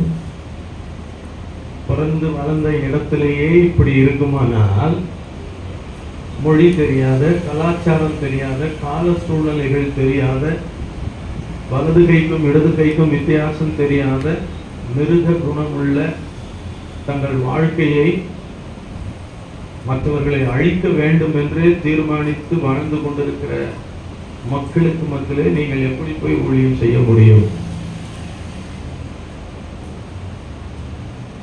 ஆகவே மிஷனரிமார்களுக்காக உங்கள் தனிப்பட்ட ஜபத்தில் நற்செய்தியை சுமந்து போய் கொண்டிருக்கிற எல்லா தேவ பிள்ளைகளுக்காக நீங்கள் தனிப்பட்ட விதத்திலேயும் குடும்பமாகவும் குழுவாகவும் சபையாகவும் ஜெபிக்கும்படி என்னுடைய அன்பான வேண்டுகோளை உங்கள் மத்தியில் நான் வைக்கிறேன். காரணம், நீங்கள் ஜெபிக்கும் பொழுதுதான், திருச்சபை ஜெபிக்கும் பொழுதுதான் தேவனுடைய பிள்ளைகளுக்கு பாதுகாப்பை கட்டளையிடுகிறார். கரங்களை வைத்து அலையிலே சொல்லுங்க பாப்போம். நம்புறீங்களா? சொல்லுங்க, நம்புறீங்களா? இங்கேயே இவ்வளவு பயப்படுறோமே, அங்கெல்லாம் என்ன நடக்குன்னே தெரியாது. என்ன ஒரு தைரியமோ, ஒரே ஒரு தைரியம் மட்டும்தான் எனக்கு ஆண்டவர் கொடுத்தது, வேற ஒண்ணுமே இல்லை. சிம்பிள். என் பாவங்களை மன்னித்து எனக்கு புது வாழ்வு தந்து அவருடைய கல்வாரி அன்புல நிரப்பின அந்த ஒரே ஒரு தைரியம் மட்டும்தான் இன்னைக்கு எங்க கொண்டு போய் நின்னாலும் அவரை பற்றி தைரியமாய் பேச முடியும். ஆமென் சொல்லுங்க பாப்போம். வேற ஒரு தகுதியும் இல்லை. படிப்போ, அறிவோ, புத்தியோ, செல்வமோ, அல்லது சொத்தோ, அல்லது என்னுடைய பிலாங்ஸ், என்னுடைய உறவுகளோ, அல்லது என்னுடைய பின்னணியோ எனக்கு ஒன்றும் கிடையாது, உதவ முடியாது. கர்த்தராகிய இயேசு கிறிஸ்துவானவர் இந்த உலகத்துக்கு ஒளியாய் வந்த ஜீவனுள்ள தேவனுடைய அந்த அன்பு மாத்திரமே என்னை நிறைத்து கொண்டு வந்திருக்கிறது. ஆமென். வேறு எதையும் நான் முன்பாக வைக்க மாட்டேன். அதற்காக எதையும் செய்ய நான் தயாராக இருப்பேன். கொஞ்சம் யோசித்து பாருங்கள். இன்றைக்கு இருக்கிற காலகட்டத்தில் சிஎம்சி வேலையில் செய்யறதுன்றது சாதாரணமான காரியம் இல்லை.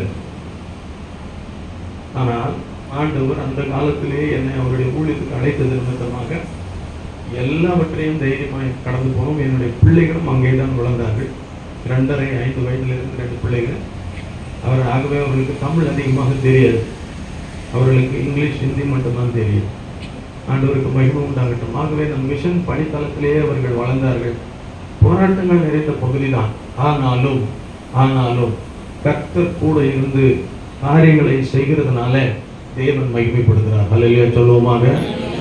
நல்லா யோசிச்சு பாருங்க. இன்னைக்கு அருமையான ஒரு இடம் உங்களுக்கு ஆராதனைக்கு வச்சிருக்கிறார். நான் போகிற இடத்துலலாம், சவுத் பகுதியிலெல்லாம் அதிகமாக நான் நாகர்கோயில், மார்த்தாண்டம், கன்னியாகுமரி பகுதிகளில் அதிகமான ஊழியத்தை செய்ய போகும்போதெல்லாம் கண்ணீரோடு சொல்கிற ஒரு காரியம் அதுதான். கோபுரங்களும் மாளிகைகளும் பெரிய பெரிய ஆலயங்களையும் கட்டி வச்சிருப்பாங்க ஆராதிக்க. ஆனால் வட மாநிலங்களில் வந்தீர்கள், ஆனால் தேவனை ஆராதிக்கிறதுக்கு ஸ்தலம் கிடையாது. வெளியில, மாமரத்து நிழலில, மரத்து நிழலில, பாலைவனத்துல, தண்ணீர் ஓடை பகுதியில, வாடகை வீட்டில, நெருக்கத்தின் மத்தியில ஊழியம் செய்வோம். ஆனால் அங்கே இருக்கிற மக்களை எல்லாம் தேவன் அந்த வசனத்தை கேட்க தாழ்மாய் கொண்டு வருகிறதை பார்க்கும்போது ரொம்ப ஆச்சரியமா இருக்கும். ஆனால் நமக்கு பாருங்க, ஆண்டவர் இடத்தையும் கொடுக்குறாரு, வசதியும் கொடுக்குறாரு.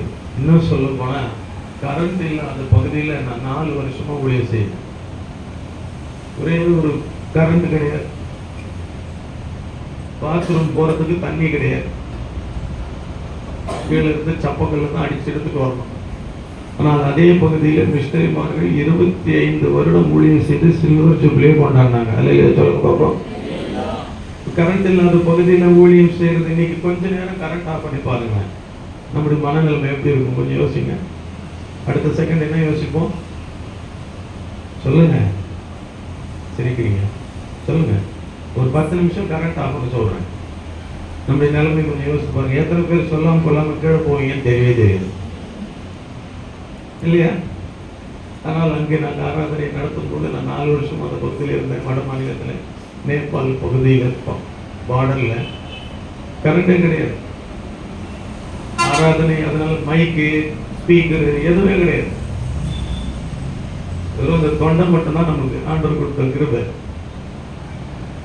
அதிலேயே மக்கள் வாழ்ந்து ஊழியத்தை செய்திருக்கிற. யோசிச்சு பாருங்க, வசதி இல்லாத இடத்துலையும் தேவனுடைய அன்பு தான் ஜெயிக்கும். கரங்களை வைத்து தேவனுடைய அன்புல நிரப்பப்பட்டவங்களுக்கு வசதி வாய்ப்புன்றது ஒரு பெரிய காரியமே கிடையாது.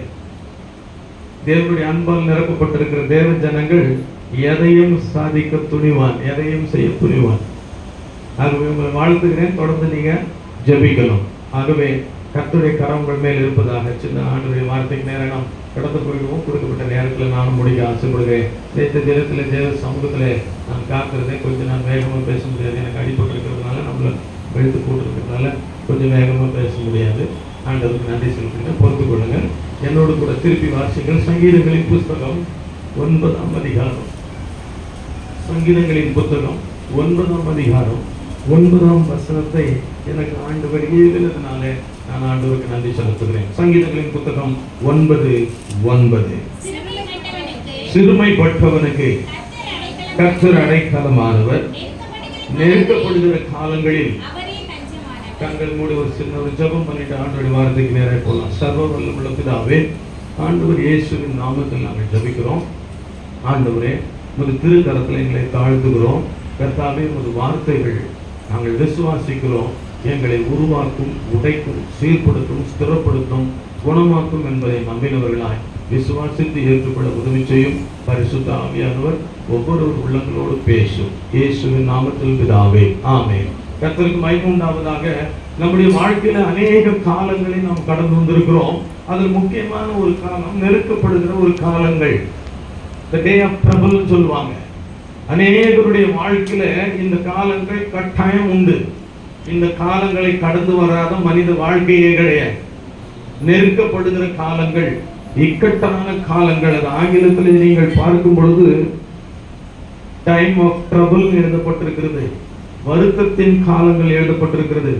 இக்கட்டின் காலங்கள் அல்லது டிஸ்ட்ரெஸ் எழுதப்பட்டிருக்கிறது. பேட் டைம்ஸ் எழுதப்பட்டிருக்கிறது. வியாகுலப்படுகிற காலங்கள். நம்முடைய வாழ்க்கையில இந்த உணர்வு நம்முடைய வாழ்க்கையில இல்லாத மனித வாழ்க்கையே இல்லை. கரங்களை வைத்து ஒரு அலையில சொல்லி பார்ப்போம். அப்ப நம்முடைய வாழ்க்கையில அநேக விதத்துல நாம் நெருக்கப்பட்டு கொண்டிருக்கிறோம். இந்த நெருக்கத்தின் மத்தியிலே வாழும் பொழுது நாம் என்ன செய்வது என்று தெரியாதபடி அநேக விதமான முடிவுகளை எடுத்து விடுகிறார்கள்.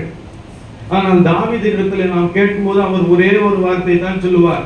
எனக்கு எவ்வளவு நெருக்கம் வந்தாலும், போராட்டம் வந்தாலும், வியாகுலம் வந்தாலும், கஷ்டம் வந்தாலும், அல்லது உபத்திரம் வந்தாலும், அல்லது இக்கட்டான காலங்கள், சூழ்நிலைகள் என்னை சூழ்ந்து கொண்டாலும் எனக்கு தஞ்சம் என் ஆண்டவர் இயேசுவே. ஹல்லேலூயா சொல்லுங்க பாப்போம். அவரே என்னை காப்பாற்ற வல்லவர். என்னுடைய உணர்வுகளை அறிந்திருக்கிற தேவன், என்னுடைய கஷ்டத்தை அறிந்திருக்கிற தேவன், என்னுடைய போராட்டத்தை அறிந்திருக்கிற தேவன், என்னுடைய உபத்திரவத்தை பார்த்திருக்கிற தேவன், என்னுடைய இக்கட்டான சூழ்நிலைகளிலே நான் செய்வது அறியாதபடி தவிக்கிற வேலைகளில் எல்லாம், முடிவு எடுக்க முடியாதபடி தவிக்கிற வேலைகள் எல்லாம் ஆண்டவரே எனக்கு உதவி செய்யும் என்று வேதனைப்படுகிற வேலைகள் எல்லாம் அவர் மாத்திரம் எனக்கு உதவி செய்யாமல் இருந்திருந்தார், ஆனால் என் வாழ்க்கை முடிந்திருக்கும். கரங்களை வைத்து அல்லேலூயா சொல்லுங்க பாப்போம். ஆகவே நெருக்கப்படுகிற காலங்கள் நம்முடைய வாழ்க்கையில உண்டு. நெருக்கம் ஒரு விதமான போராட்டம், ஒரு விதமான ஒரு டிஸ்ட்ரெஸ், ஒரு விதமான அமைதி இல்லாத ஒரு நிலைமை, ஒரு நெருக்கடி நம்மை போட்டு அழுத்தும் போது சில நேரத்தில் நம்ம என்ன செய்யறதுன்னு தெரியாம தவிப்போம்.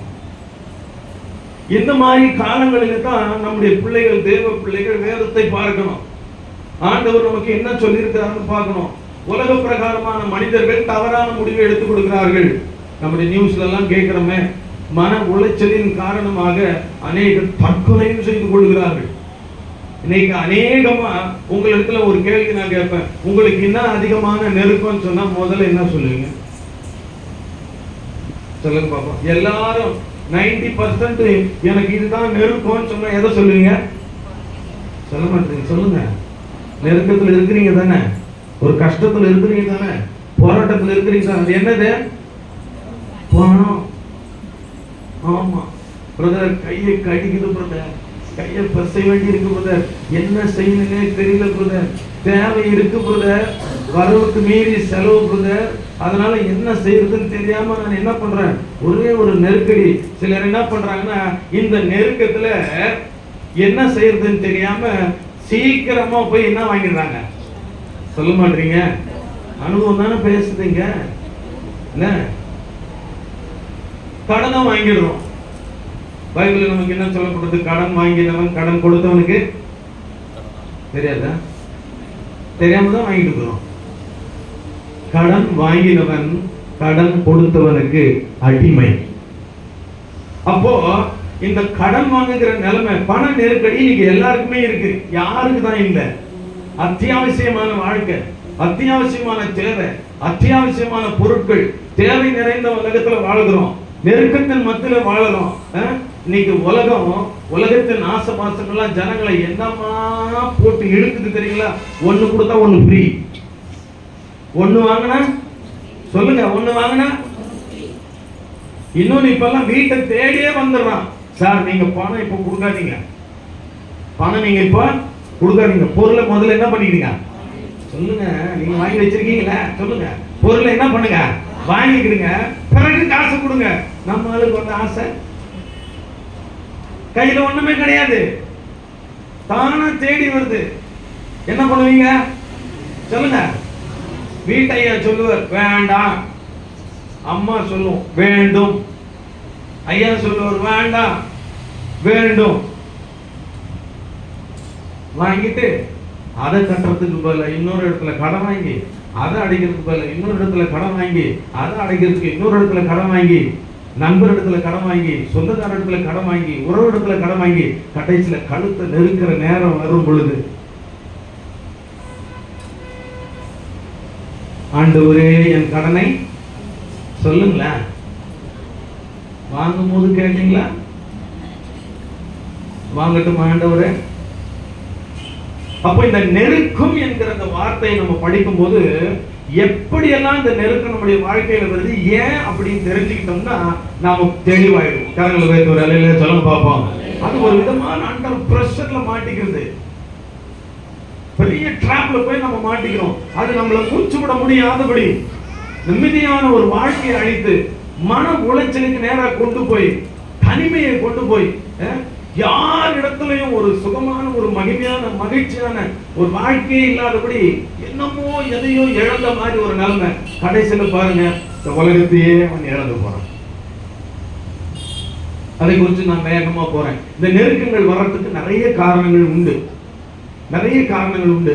அதுக்கு வேகமா ஒரு சிலதை நம்ம படிச்சிருவோம். ஏன்னா இப்படிப்பட்ட நெருக்கத்தின் காலத்துல நாம் கர்த்தரை விட்டு சில தவறான காரியங்களை செய்யறதுனால அந்த நெருக்கமே நமக்கு வந்து பெரிய சாபமா முடிஞ்சு கடைசியில நம்மளுடைய உயிரையே வாங்கிடுது. ஆமென் சொல்லுங்க பாப்போம். ஆனா தாவீது இதை நல்லா தெரிஞ்சு வச்சிருந்தான். தாவீதுக்கு அவன் சொந்த பிள்ளையால வந்த நெருக்கம், அப்சலோமானால வந்த நெருக்கம் சாதாரணம் இல்லை, சவுலால வந்த நெருக்கம் சாதாரணம் இல்லை, அவனுடைய உறவுகளால் வந்த நெருக்கம் கொஞ்சம் நஞ்சம் இல்லை, அவனுடைய சுத்தி இருக்கிறதான எதிரிகளால் வந்த நெருக்கம் கொஞ்சம் நஞ்சம் இல்லை. அவன் நம்மை போல ஒரு சாதாரணமான மனுஷன்தான். ஆனால் அப்படிப்பட்ட நெருக்கம் வரும் பொழுதெல்லாம், அப்படிப்பட்ட அழுத்தம் வரும்போதெல்லாம், அப்படிப்பட்ட இக்கட்டான காலங்கள் வரும்போதெல்லாம் அவன் என்ன பண்ணான் தெரியுமா? வாசிப்போம். 118ஆம் சங்கீதம் 5ஆம் வசனத்தை வாசிப்போம். 120ஆம் சங்கீதம் 1ஆம் வசனத்தை வாசிப்போம். 18ஆம் சங்கீதம் 6ஆம் வசனத்தை வாசிப்போம். 118:5. நெருக்கத்தில் இருந்த நான் கர்த்தரை நோக்கி கூப்பிட்டேன், கர்த்தர் என்னை கேட்டருளினார். என்னை எங்க கொண்டு வந்து வைத்தார்? அமைதியான வழியிலே கொண்டு வந்து வைத்து ஒரு இளைப்பாறுதலை தந்தார். ஹல்லேலூயா சொல்லுவோம். 120ஆம் சங்கீதம் 1ஆம் வசனம். என் நெருக்கத்திலே கர்த்தரை நோக்கி கூப்பிட்டேன், செவி கொடுத்தார். 18ஆம் சங்கீதம் 6ஆம் வசனத்தை வாசிப்போம்.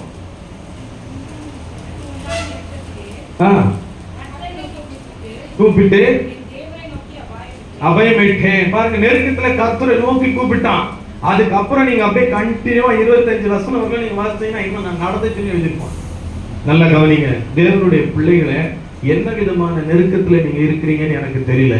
ஆனா கர்த்தருடைய ஆவியானவர் இந்த காலவெளியில உங்களை பார்த்து சொல்லுகிறார், நீங்கள் உங்களுக்கு இருக்கிற மன அழுத்தத்தில் இருந்தோம், மன உளைச்சலில் இருந்தோம், மன வேதனையில் இருந்தோம், கடும் துயரத்தில் இருந்தோம், நிம்மதி இல்லாத வாழ்க்கையில் இருந்தோம் வெளியே வந்து கர்த்தரை நோக்கி கூப்பிட்டால் உங்களுக்கு விடுதலை. கரங்களை வைத்து ஒரு நிலையில சொல்லுவோம். கர்த்தரை நோக்கி பார்த்து இன்னைக்கு ஆண்டவரை நோக்கி கூப்பிட்டீங்கன்னா இன்றைக்கே உங்களுக்கு விடுதலை தர அவர் தயாரா இருக்கிறார். உங்களுக்கு தெரியும், இந்த நெருக்கம் என்ற அந்த வார்த்தைக்கு காரணம் எதனால வந்துச்சுன்னா, இது நம்முடைய வாழ்க்கையில் ஒரு ஆசீர்வாத குறைவுக்கு ஒரு அடையாளம். தேவன் தன்னுடைய பிள்ளைகளை மகிழ்ச்சியோடும் சந்தோஷத்தோடும் விடுதலையோடும் ஆரோக்கியத்தையும் வைக்குமாறு தான் கட்டளை கொடுத்திருக்கிறார். அவர் வாக்கும் அதுதான் கொடுத்திருக்கிறார். உபாகமம் 28ஆம் அதிகாரம் நீங்க வீட்டுல எல்லாம் வாசித்து பாருங்க, கண்டினியூவா வாசித்து பாருங்க. முதல் 15 வசனங்களை நீங்க வாசித்து பார்த்தீங்கன்னா, அங்க என்னுடைய நீ வார்த்தைக்கு கீழ்ப்படிந்தால் உனக்கு நல்ல இப்படிப்பட்ட ஆசீர்வாதம் சொல்லி அழகா சொல்லிக்கிட்டே வருவாரு. ஆனா 53, 54 வசனத்தை மட்டும் வாசிங்க பார்ப்போம். 53ஆம் வசனத்தையும் 54ஆம் வசனத்தையும் வாசிங்க. சத்துருக்கள் உன்னை முற்றுகை போட்டு நெருக்கும் காலத்தில் தேவனாகிய கர்த்தர் உனக்கு கொடுத்த உன் கர்ப்பக்கனியான புத்திரிகளின் மாம்சத்தை தின்பாய். பாருங்க, இங்க என்ன சொல்லப்பட்டிருக்குன்னா, உபாகமம் 28:15 பார்த்தீங்கன்னா அங்க தெளிவா ஒரு வார்த்தை சொல்வார். 15 வாசிங்க. உபாகமம் 28:15. என்று நான் உனக்கு விதிக்கும்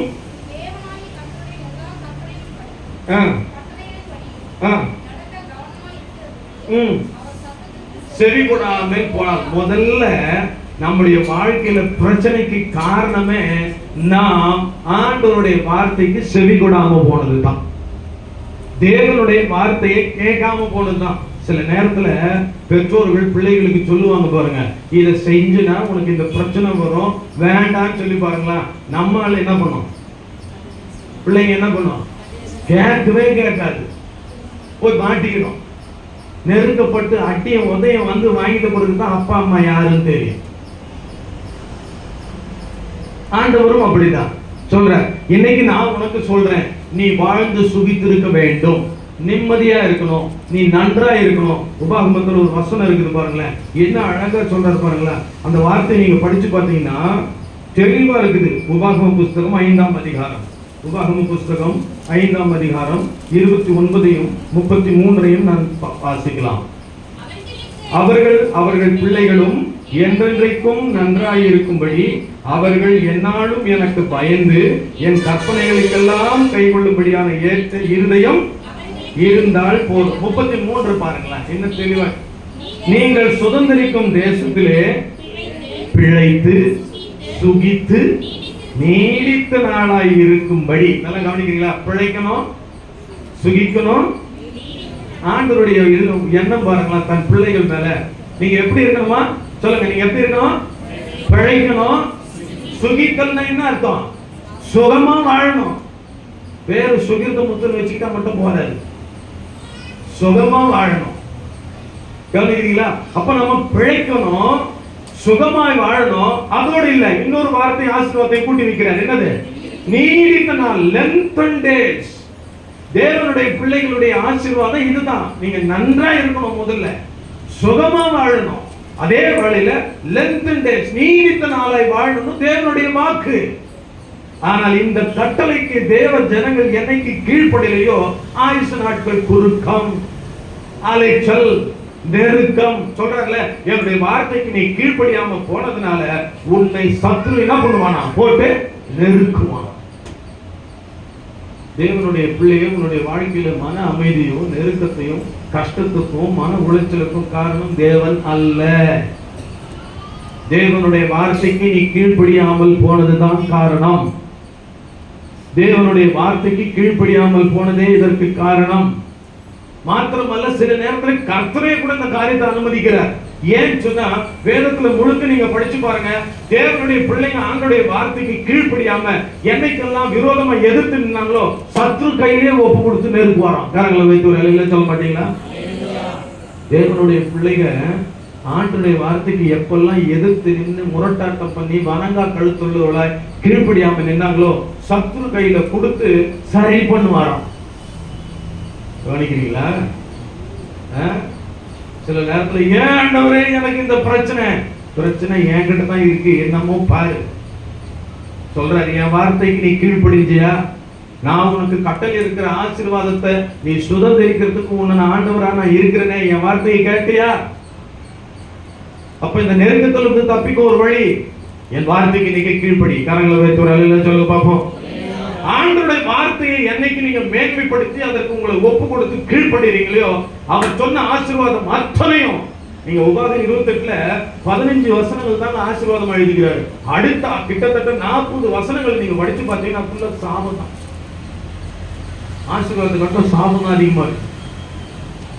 ஆனால் தேவனுடைய பிள்ளைகள் வாழ்ந்து சுகித்து நன்றாய் இருக்க வேண்டும் என்று தேவனுடைய சித்தம்.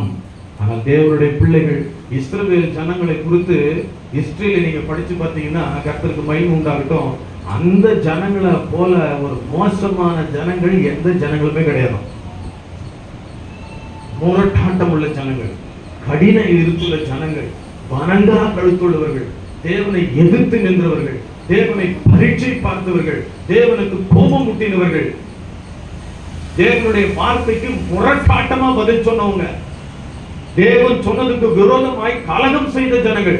ஆனால் அப்படிப்பட்ட ஜனங்களையும் தேவன் நேசித்தார். அப்படிப்பட்ட ஜனங்களுக்கும் தேவன் வாய்ப்பு கொடுத்தார். அப்படிப்பட்ட ஜனங்களையும் கோபத்துல முதல் தலைமுறையை கானான் தேசத்துக்குள்ள பிரவேசிக்காம அழித்தாரே தவிர இரண்டாம் தலையை கொண்டு போய் சேர்த்துட்டார். அல்லேலூயா சொல்லுங்க பாப்போம். எனக்கு அன்பான தேவ ஜனமே, எவ்வளவு தான் ஆண்டவர் கோபப்பட்டாலும் அவருடைய கோபமோ சொல்லுங்க ஒரு நிமிஷம், அவருடைய பொறுமையும் நீடிய வாழ்வான், அவருடைய தயவு நீடிய வாழ்வான். ஆகவே தேவனே சில நேரத்துல அனுமதிக்கிறார். உங்களுக்கு தெரியுமா, எகிப்துல அடிமையா இருந்தாங்க. பார்வோன் அவங்களை போட்டு சித்திரவதை பண்ணான்.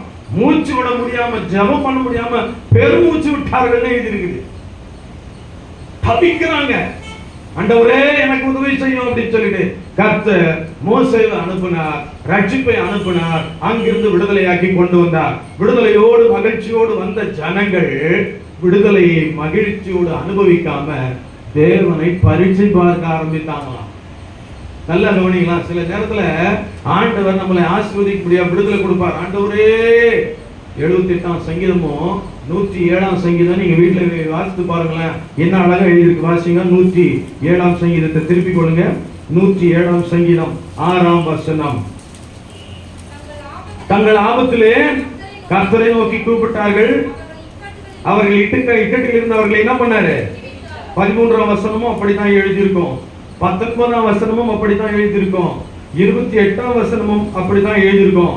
ஆனா இவங்க என்ன பண்ணாங்க பாருங்களா, கஷ்டம் வரும்போது ஆண்டவர்கிட்ட வந்து கதறதான். இஸ்ரவேல் ஜனங்களுடைய மனநிலைமை பாருங்களேன்.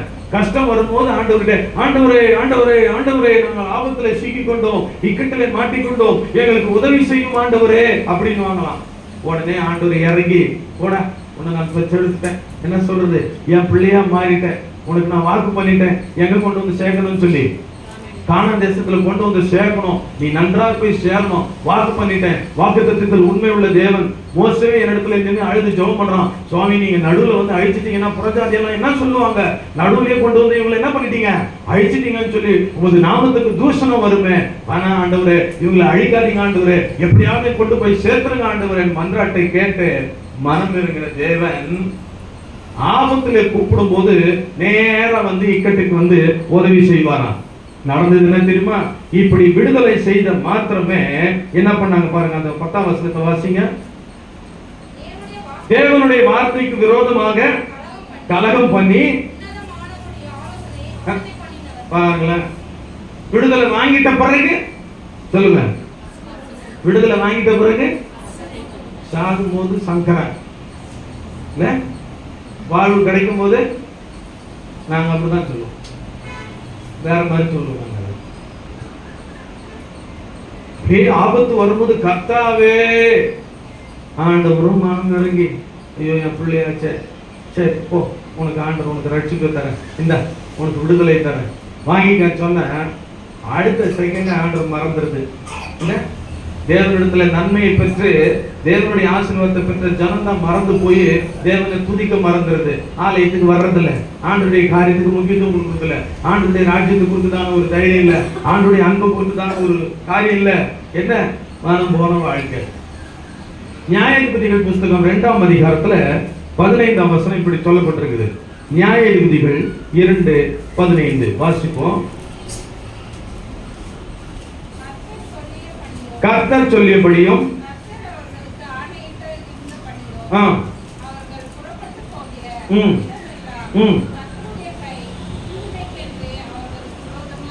இருந்தது. மிகவும் நெருக்கப்பட்டார்கள். காரணம் என்ன? காரணம் என்ன? கொஞ்சம் யோசித்து பாருங்க. 10ஆம் வசனத்துல வாசிப்போம். அக்காலத்திலே இருந்த அந்த சந்ததியார் எல்லாரும் பிதாக்களிடத்திலே சேர்ந்த பின்பு கர்த்தரையும்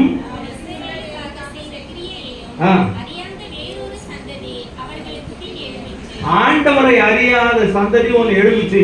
அது என்ன பண்ணுச்சு? அடுத்த வசனம்.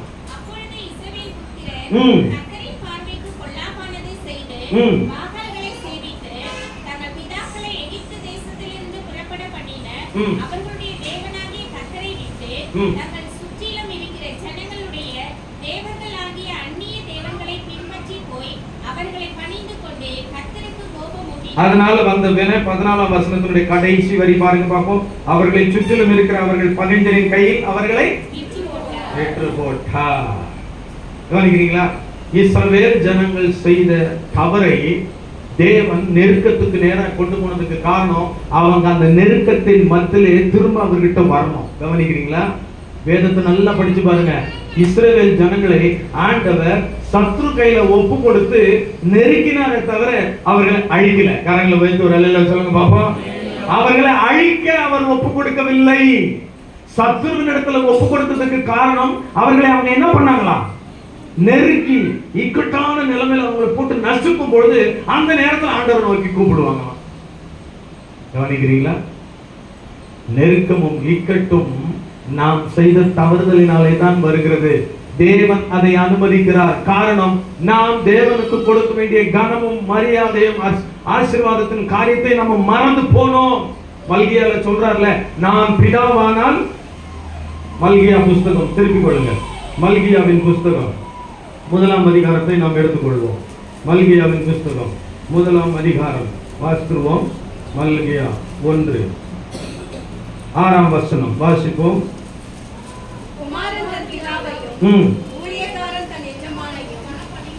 நான் பிதாவானால் என் கனம் எங்கே? படிக்கிறீங்களா எல்லாரும்? படிங்க.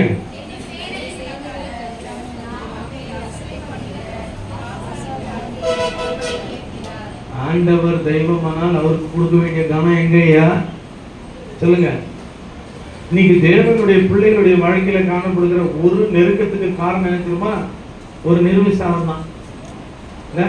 தேவனிடத்திலிருந்து ஆசீர்வாதத்தை மாத்திரம் பெற்றுக்கொண்ட நாம் அவருக்கு கொடுக்க வேண்டிய கனம், அவருக்கு கொடுக்க வேண்டிய மகிமை, அவருக்கு கொடுக்க வேண்டிய மரியாதை.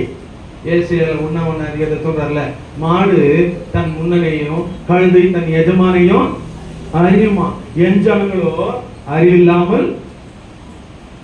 நீங்க பாக்குறதெல்லாம் பார்த்தாக்க புதுசா பைபிள் ஸ்டடி எடுத்த மாதிரி தான் தெரியுது. யோசித்து பாருங்க. ஆண்டவருக்கு நீங்க கொடுக்குற கனம் எப்படி? வேதத்தை வாசிக்கிறீங்களா ஒழுங்கா? தேவனுடைய ஆசீர்வாதத்தை சுதந்திரிக்கிற தேவ ஜனமே, பிரச்சனை எங்கிருந்து வருது? நம்ம கிட்ட தான். நெருக்கம் எங்கிருந்து வருது? தேவனுக்கு கொடுக்க வேண்டிய கனத்தை நீங்க கொடுக்கலையே. அப்ப பாப்பார், இவங்களை நெருக்கத்தில் விட்டு திரும்புவார். ஆமென் சொல்லுங்க பாப்போம். நெருக்கத்தில் அனுப்புவாரை தவிர அழிக்க மாட்டார். நெருக்கத்தின் வழியா கொண்டு போவாரை தவிர அழிக்க மாட்டார். இடுக்கன் வழியா உங்களை கொண்டு போவாரை தவிர அழிக்க மாட்டார், உணர்த்துவார். வாசிப்போம் என்னோட எரேமியா 10:18. ஏன் இந்த நெருக்கத்தை நமக்குள்ள அனுப்பி, ஏன் நமக்குள்ள இந்த பிரச்சனைகளை அனுப்பி, ஏன் அவருடைய வழியா திருப்புறார்? நான் வாசிப்போம் எரேமியா 10:18. இதோ நான்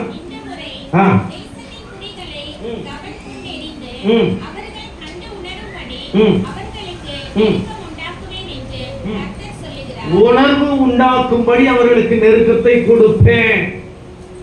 நம்முடைய வாழ்க்கையில சில பிரச்சனைகள் வருதுன்னு சொன்னா தேவனுடைய பிள்ளைகள் செய்ய வேண்டிய முதல் ரகசியமான காரியம் என்ன தெரியுமா? இது என்னுடைய வாழ்க்கையில நான் ஆண்டவரை அறியாத குடும்பத்துல வந்தேன்னா இந்த வேதத்திலிருந்து கண்ட உண்மை. நல்லா கவனிங்க. தாவீதின் இடத்துல கேட்குமானா அவர் சொல்லுவான், நான் உபத்திரவப்பட்டது எனக்கு சொல்லுங்க நல்லது. ஏன்? அதனால உங்க பிரமாணங்களை கற்றுக்கொண்டேன். உபத்திரம் வராததுனால நான் வழி தப்பி நடந்தேன். உபத்திரம் வரதுக்கு முன்னாடி சொல்ல மாட்டீங்க, எல்லாம் அப்படியே பாக்குறீங்க. முடிச்சுக்கலாம், டைம் கவலைப்படாதீங்க. வழி தப்பி நான் அடிக்கடி சொல்ற ஒரு காரியம் தான், அடிக்கடி எல்லா இடத்துலயும் சொல்றேன். கர்த்தரின் மேய்ப்பராக இருக்கிறார். மேய்ப்பனுடைய கரத்துல 2 இருக்கணும். என்னது? உமது கோலும் உமது தடியும் என்னை சேர்த்து. அது என்ன கோல், அது என்ன தடி? கோல் எதுக்கு, தடி எதுக்கு? நீங்க எல்லாம் உருவத்தை வச்சிருக்கிறாங்கல்ல, இயேசுனுடைய உருவத்தை, அதுல ஒரு கோல் தான் வச்சிருப்பாரு, பாத்துருக்கீங்களா? தடி கிடையாது. பைபிள் என்ன சொல்லுது? 23ஆம் சங்கீதத்துல உமது கோலும். கோல் எதற்கு? அடிக்கிறதுக்கா? சொல்லுங்க, கோல் எதற்கு? சொல்ல மாட்டீங்க. வலைகோல் எதற்கு? வழி தப்பி போன ஆடை புடிச்சு இழுக்க. தடி எதுக்கு? சரியா வரையும். தவறி போகும்போது வழி தப்பி போன ஆடை புடிச்சு இழுக்க வலைகோல்.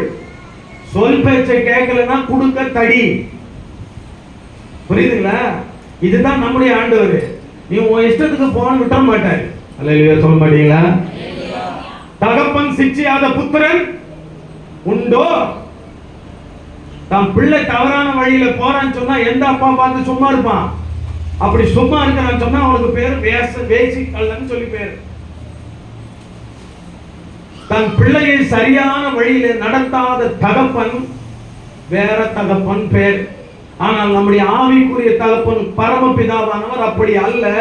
தன் பிள்ளைகள் தவறான வழியிலே போகும் பொழுது அவர்களை சரியான வழியிலே திருப்ப நெருக்கத்தையும் இடுக்கத்தையும் உபத்திரவத்தையும் கஷ்டத்தையும் அனுப்புவார். அனுப்பும் போது திரும்பி வர வேண்டும். திரும்பி வந்தால் ஆசீர்வாதம்.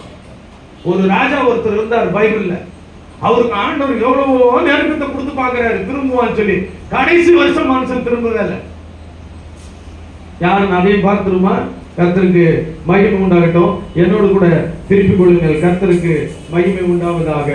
2 நாளாகமம் புத்தகம் 22ஆம் அதிகாரம் 22ஆம் வசனம். ஆண்டவர் அவனுக்கு எவ்வளவோ நெருக்கத்தை கொடுக்கிறார், எவ்வளவோ சொல்லி பார்க்கிறார். நீ கீழ்ப்படி, வந்துரு, என் பிள்ளையா மாறிடு, கேளு. வாசிப்போம் 28 22. 2 நாளாகமம் 28 22 வாசிங்க.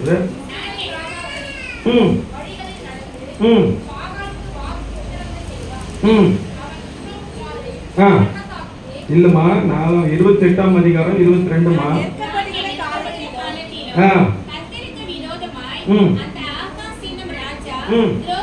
துரோகம் பண்ணி கொண்டே இருந்தான். கடைசியில் அவன் நிலைமை எப்படி முடிஞ்சிச்சுன்னு உங்களுக்கு தெரியும். சில நேரத்துல ஆண்டவர் நம்மை சிட்சித்து நெருக்கத்துல நடத்தும் போதே நம்ம திரும்பி வந்துடணும் தேவ பிள்ளைகளை.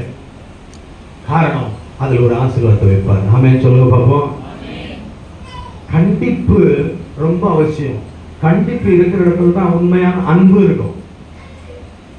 கண்டிப்பு இருக்கிற இடத்துல தான் சொல்ல மாட்டீங்க. உங்களெல்லாம் பார்த்தா இது எதையாவது கண்டிப்பா சொன்னா அடுத்த வாரம் சர்ச்சுக்கே வர மாட்டீங்க போல. என்ன அப்படிதான் தெரியுது. சில நேரத்துல சில ஊழியக்காரங்க 2 வார்த்தை கொஞ்சம் எக்ஸ்ட்ரா போட்டாங்கன்னா போதும், அது எனக்கு தான் ஒரு பேசினாரு, அது எப்படி பேசினாலும் கூட்டி ஒரு வழி பண்ணிடுறது. சொல்லுங்க, கண்டிப்பு இருக்கிற இடத்துல தான் உண்மையான அன்பு இருக்கும். வேத வசனமும் அப்படித்தான் சொல்லுது. வெளிப்படுத்தல் புஸ்தகம் 3ஆம் அதிகாரம் 19ஆம் வசனம் வாசிப்போம். வெளிப்படுத்தல் 3:19. நான் நேசிக்கிறவர்கள் எவர்களோ அவர்களை என்ன பண்றேன்? கடிந்து கொண்டு சிட்சித்து. ஆகையால் கடிந்து கொள்ளுதல் வாய் வழியாய், சிட்சித்தல் கை வழியாய். இங்க யாராவது டீச்சர் இருந்தீங்கன்னாக்கா உங்களுக்கு நல்லா தெரியுது. பிள்ளைங்க கீழ்ப்படியிலன்னு சொன்னா 10 முறை வாயில சொல்லுவாங்க. ஐயா பாத்துக்கிறீங்களா? சொல்லி சொல்லி பார்ப்பாங்க. கீழ்ப்படியிலன்னா 16வது முறை என்ன பண்ணுவாங்க? சொல்ல மாட்டீங்க. சொல்லுங்க. அடிப்பாங்க. எப்பவுமே அடிக்க மாட்டாங்க. எப்பவுமே அடிச்சா அவங்க டீச்சரும் கிடையாது, தாய் தகப்பனும் கிடையாது. எப்பவுமே வாய் வழியா திட்டின்னு இருந்தா அவன் தகப்பனும் கிடையாது, டீச்சரும் கிடையாது. என் பையன் இருக்கான், கேட்குறேன். எங்க அனுபவம் 10 முறை சொல்லுவேன், வேணாம், இது நல்லது, இப்படி போனா உனக்கு பிரச்சனை பாரு, வேண்டாம் வேண்டாம் வேண்டாம் வேண்டாம். எத்தனை முறை சொல்லுங்களேன், சொல்லுங்க, தைரியமா சொல்லுங்க, எத்தனை முறை? 11வது முறை பெல்ட் அவுத்துருவேன். எப்படி கேட்பான், அவன் சொல்லுவான், ஆசை தீர அடிப்பேன், என் மனசு தீர அடிப்பேன். ஏன் அந்த தவறு அவன் திரும்பி சொல்லுங்க, திரும்ப கூடாது. அழிந்து போற ஒரு தகப்பனே இப்படி செய்வானால் பரம தகப்பன் நம்மை நெருக்கத்தின் வழியாய் நடத்துவது நல்லதா கெட்டதா? கரங்களை வைத்து ஒரு அழில சொல்லுங்க பாப்போம். அப்ப இந்த நெருக்கத்துக்கு என்ன காரணம்? நான் திரும்பி வரணும் தான் ஆண்டவரை எதிர்பார்க்கிறேன். அவருக்கு கொடுக்க வேண்டிய சரியான கணத்தை கொடுத்துருங்களேன், அவருக்கு கொடுக்க வேண்டிய மரியாதையை சரியா கொடுங்க, அவருக்கு செலுத்த வேண்டிய எல்லா விதமான மரிமையும் எல்லாத்தையும் செலுத்தி பாருங்களேன். அவர் உங்களை மேன்மையாகத்தான் வைப்பேன் வாக்கு கொடுத்திருக்கிறார். இந்த ரகசியம் தெரியாம மனமான போகல போறது. இஷ்டத்தின் படி விட்ட பிள்ளை, வேதம் அப்படித்தான் சொல்லி, தன் இஷ்டத்தின் படி விட்ட பிள்ளை தன் தாய்க்கு எலும்புருக்கியா இருக்கிறான். தன் இஷ்டத்தின்படி யாரெல்லாம் விட்டுறாங்களோ பிள்ளைங்களை அதெல்லாம் சுத்திக்கு வரும் பாருங்க, வந்து கடைசியில் அவமானத்தை கொண்டு வரும். தேவன் நம்முடைய வாழ்க்கையில பிரச்சனைகளையும் நெருக்கத்தையும் கொண்டு வருவார். ஆனால் நாம் திரும்ப வேண்டியது கர்த்தரிடமே. கரங்களை உயர்த்தி ஒரு அலையில சொல்லுங்க பார்ப்போம். வேற யார் இடத்துலயும் போவாதுங்க ஐயா, தயவு செய்து. மனுஷன் இடத்துல போனீங்கன்னா அவன் என்ன பண்ணுவான் தெரியுமா? அவனுக்கு சாதகமா உங்களை பயன்படுத்திக்குவான். உங்க பிரச்சனை என்னன்னு பார்ப்பான். உங்களுக்கு விஷயம் தெரியுமா? நடந்த ஒரு சம்பவத்தை சொல்றேன். ஒரு நடந்த சம்பவம் இன்னைக்கே இருக்குது. சென்னையில ஒரு அருமையான ஒரு குடும்பம். அந்த குடும்பம் ஒரு சின்ன நல்ல பணம் உள்ள நல்ல வசதி உள்ள குடும்பம், சொத்து உள்ள குடும்பம். பக்கத்துல இருந்த ஒரு குடும்பம் கொஞ்சம் ஒரு மீடியமான குடும்பம், அது ஒரு மாதிரியான குடும்பம். கவனிக்கிறீங்களா? ஆனா பக்கத்துல இருந்த நல்ல பழக்கம் வழக்கம். இந்த அருமையான தேவனுடைய பிள்ளைக்கு நல்ல பணம் இருக்குது, எல்லாம் இருக்குது. ஆனா சில பிரச்சனைகளுக்கு வழி தெரியாம அந்த பக்கத்துல இருக்கிறதான ஒரு சகோதரத்துல பேசி பழகும் போது அவங்க பார்த்தாங்க நல்லா, இந்த அம்மா கிட்ட என்ன இருக்குது சொல்லுங்களேன், வெயிட்டா இருக்குது, நம்ம கிட்ட என்ன இல்ல. சரி, இப்ப இந்த அம்மாவுக்கு ஒரு பிரச்சனை. இத சகோதர மனப்பான்மையோடு ஒரு தாய் உள்ளத்தோடு அல்லது தெய்வத்தினுடைய சுபாவத்தோடு நல்ல வழியில சொல்லி இவங்களை காப்பாற்றலான ஆலோசனை சொல்றதை விட்டு இவங்களுடைய எண்ணம் எல்லாம் எப்படி இருந்துச்சு? அவங்க கிட்ட இருந்து கொடுத்தாங்க ஒரு ஆலோசனை. சரியா? இந்த அம்மா பாருங்களேன், ஆண்டவருடைய பிள்ளை, சர்ச்சுக்கு போற பிள்ளை, வேத வசனத்தை படிக்கிற பிள்ளை. சில நேரத்துல கஷ்டங்கள் வரும்போது ஆலோசனை கேட்கறதுக்கு தெரியாம எங்க போகணுமோ அங்க போகாம குறி சொல்றவங்க கிட்ட போற மாதிரி போயிட்டாங்க. பக்கத்தால கிட்ட நம்பினாங்க. அந்த அம்மா பார்த்துச்சு, இவங்க கிட்ட இருக்கிற எல்லாத்தையும் புடுங்கணும்னு சொல்லி தன் மகளை பயன்படுத்த ஆரம்பிச்சு. தன் மகள் மூலமா அவன் பையனுக்கு சில பிரச்சனைகளை கொடுக்க ஆரம்பிச்சு. கொஞ்சம் கொஞ்சமா காசு வாங்க ஆரம்பிச்சு. வாங்கி வாங்கி வாங்கி வாங்கி வாங்கி வாங்கி வாங்கி வாங்கி அவங்கள பாவம் கஷ்டப்படுறாங்க, கொடுத்து கொடுத்து இப்போ அந்த பணத்தை திருப்பி கேட்கும் போது பெண்ணை வச்சே மிரட்டுது. போக்சோ சட்டத்துல உள்ள போட்டுருவேன். கவனிக்கிறீங்களா? உங்களுக்கு ஒரு பிரச்சனைன்னு வந்தா தேவனுடைய பிள்ளைகள் போக வேண்டிய இடம் தேவ சமூகம். அல்ல சொல்லுங்க பாப்போம். அப்படி இல்லையா? ஊழியக்காரங்க இருக்கிறாங்கல்ல, ஊழியக்காரங்க இருக்கிறாங்களா, அவங்க கிட்ட போங்க, உங்க பிரச்சனையை சொல்லுங்க. இப்ப என்ன ஒரு பிரச்சனை ஆச்சுன்னா சில பேருக்கு அதுக்காக அவன் பிரச்சனையேன்றாங்க. இப்போ நான் சொல்ல போய் அது என்ன ஆயிடுச்சு, வேற மாதிரி முடிஞ்சு போச்சு. இருந்தாலும் தேவனுடைய வழிநடத்துகளோடு இருக்கிற தேவனுடைய பிள்ளைகளிடத்துல உங்க பிரச்சனைகளை சொல்லுங்க. அவங்க உங்களுக்காக ஜெபிப்பாங்க, உங்க கஷ்டத்துல பங்கெடுப்பாங்க, உங்களோடு கூட வருவாங்க. நீங்க என்ன பண்றீங்கன்னா அதை விட்டுட்டு தேவனை அறியாத ஜனங்கள் இடத்துல போய் ஆலோசனை கேட்றீங்க.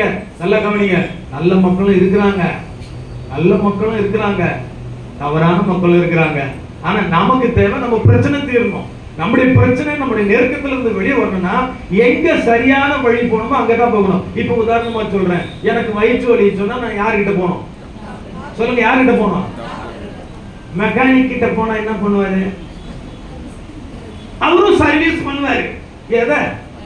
வண்டியை தான் பண்ணுவாரு. என்ன சர்வீஸ் பண்ற? என் பாடியை சர்வீஸ் பண்றவன் டாக்டர். அப்ப என் பிரச்சனை எங்கேயோ அங்க வர்றதை விட்டுட்டு தவறான இடத்துல போய் தவறும் பொழுது வழி தப்பி போன ஆடுகளாய் அலைந்து திரிவோம். அலையில சொல்லுங்க பாப்போம். அப்ப நெருக்கம் அமைதல் இல்லாம சொல்றாங்க, சுத்தி அடிச்சு பிரதர் வாழறத விட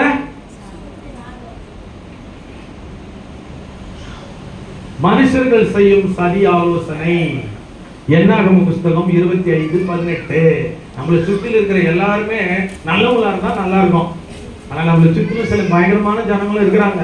அவங்க மத்தியில நம்ம எப்படி இருக்கணும்னு ரொம்ப கவனமா இருக்கணும். என்னாகும் 25:18. பேயோரின் சங்கதியிலும் பேயோரின் நிமித்தம் வாதை உண்டான நாளிலே புத்துண்ட அவர்கள் சகோதரராகிய கஸ்பி என்னும் நீதியான் பிரபுவினுடைய குமார்த்தியின் சங்கதியிலும் அவர்கள் உங்களுக்கு செய்த சற்பனைகளினால் உங்களை மோசம் போட்டு பாருங்களா, மனுஷன் செய்த சற்பனையான ஆலோசனை.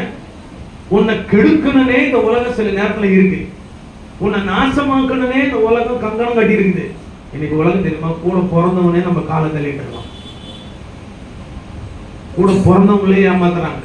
ஒரே வயிற்றுல பிறந்தவங்களே பணத்துக்காக எதையும் செய்வாங்க. நமக்கு நெருக்கடி கொடுக்கறதுக்கு பக்கத்துல இருக்கிற ஆளெல்லாம் வேணாம், நம்ம வீட்டுல இருக்கிற முள்ளே போதும். தாவீதுக்கு அவன் பையனே முள்ளு, அப்சலோம். கொஞ்சம் யோசிச்சு பாருங்க. சிலருக்கு சிலர் மனைவியே முள், சிலருக்கு சில கணவன்மார்கள் முள். ஒரே டார்ச்சர். அந்த நெருக்கத்தின் மத்தியில் அவங்க முடிவெடுக்கிறது தவறா முடிஞ்சு போகுது.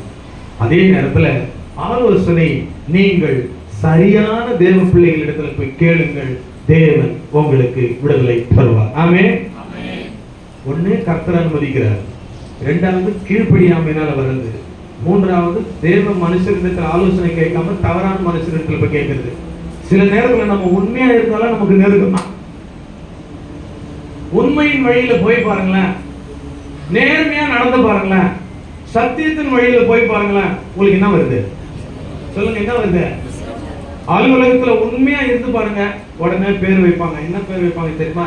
இவரு ஹரிச்சந்திரன் பரம்பரையா, இவர் பாருங்க சர்வ சிகாமணி வந்து உட்கார்ந்து இருக்கிறார். ரொம்ப டிசிப்ளின், ரொம்ப பங்க்சுவாலிட்டி, ரொம்ப உண்மை.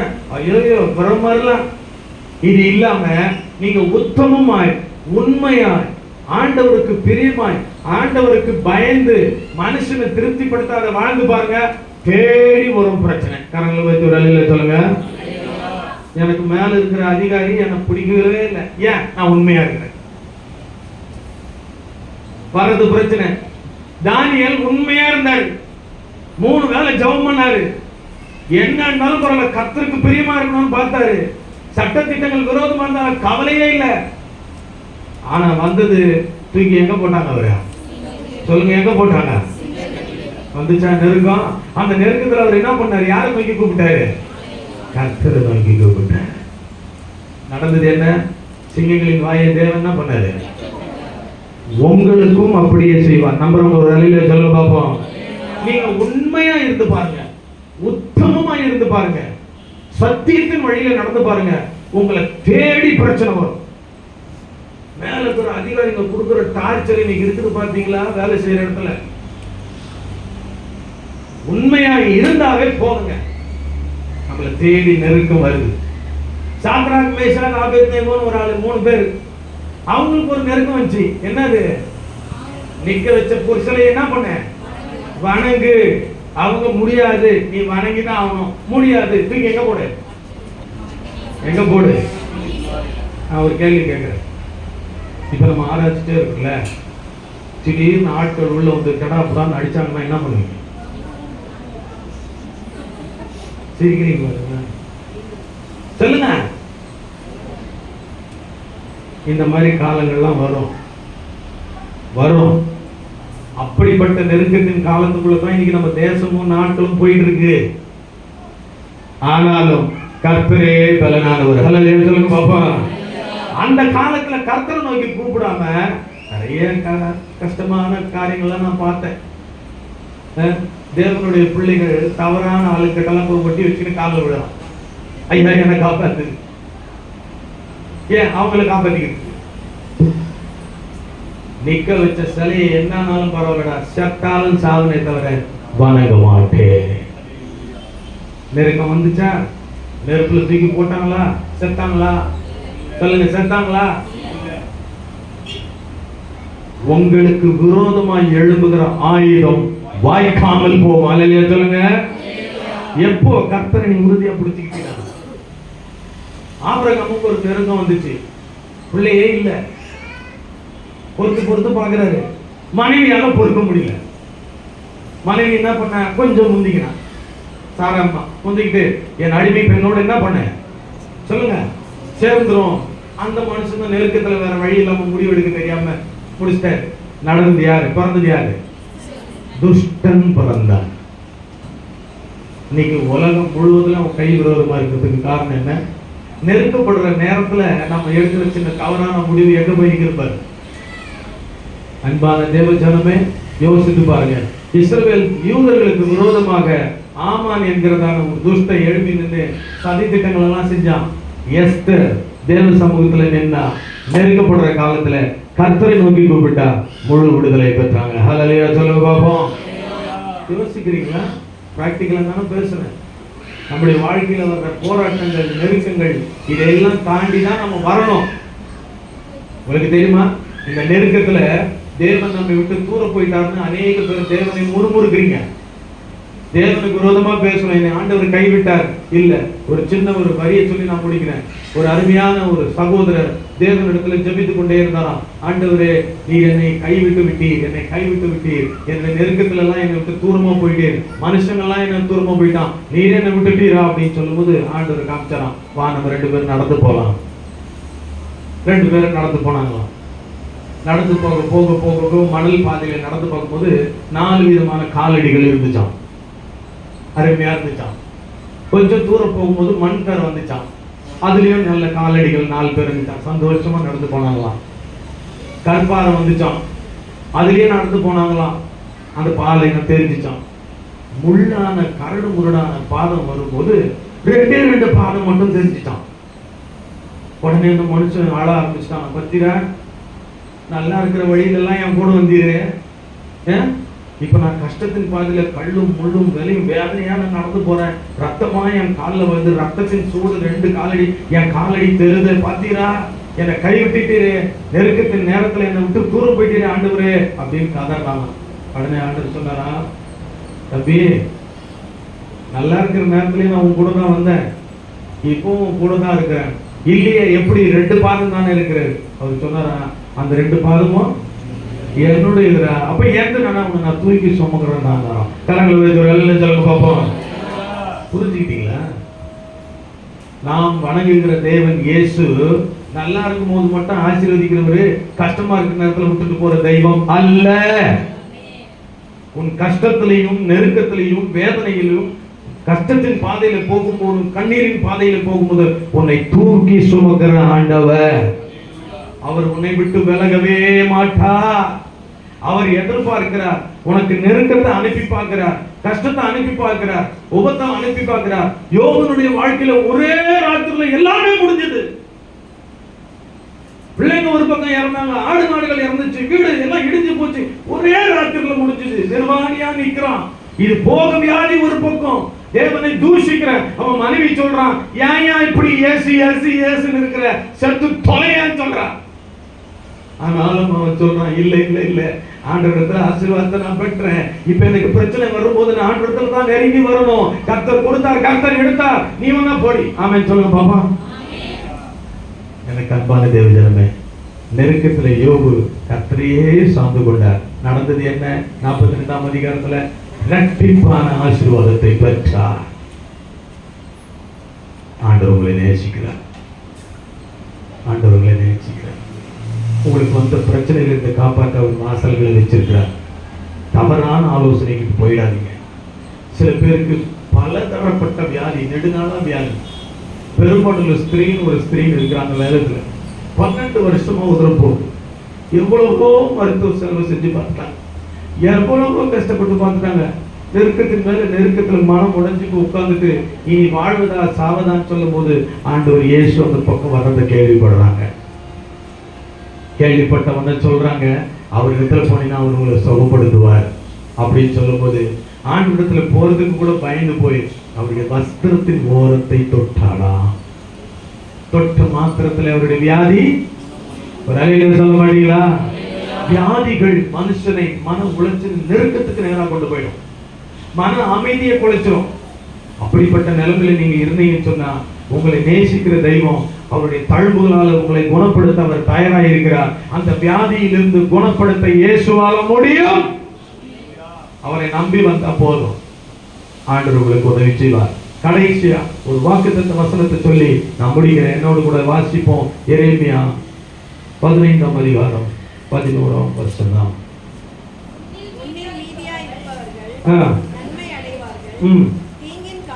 தீங்கின் காலத்திலும் நெருக்கத்தின் காலத்திலும் உனக்காக நான் சத்துருக்கு எதிர்பட்டு வந்து உனக்கு சகாயம் செய்வேன்.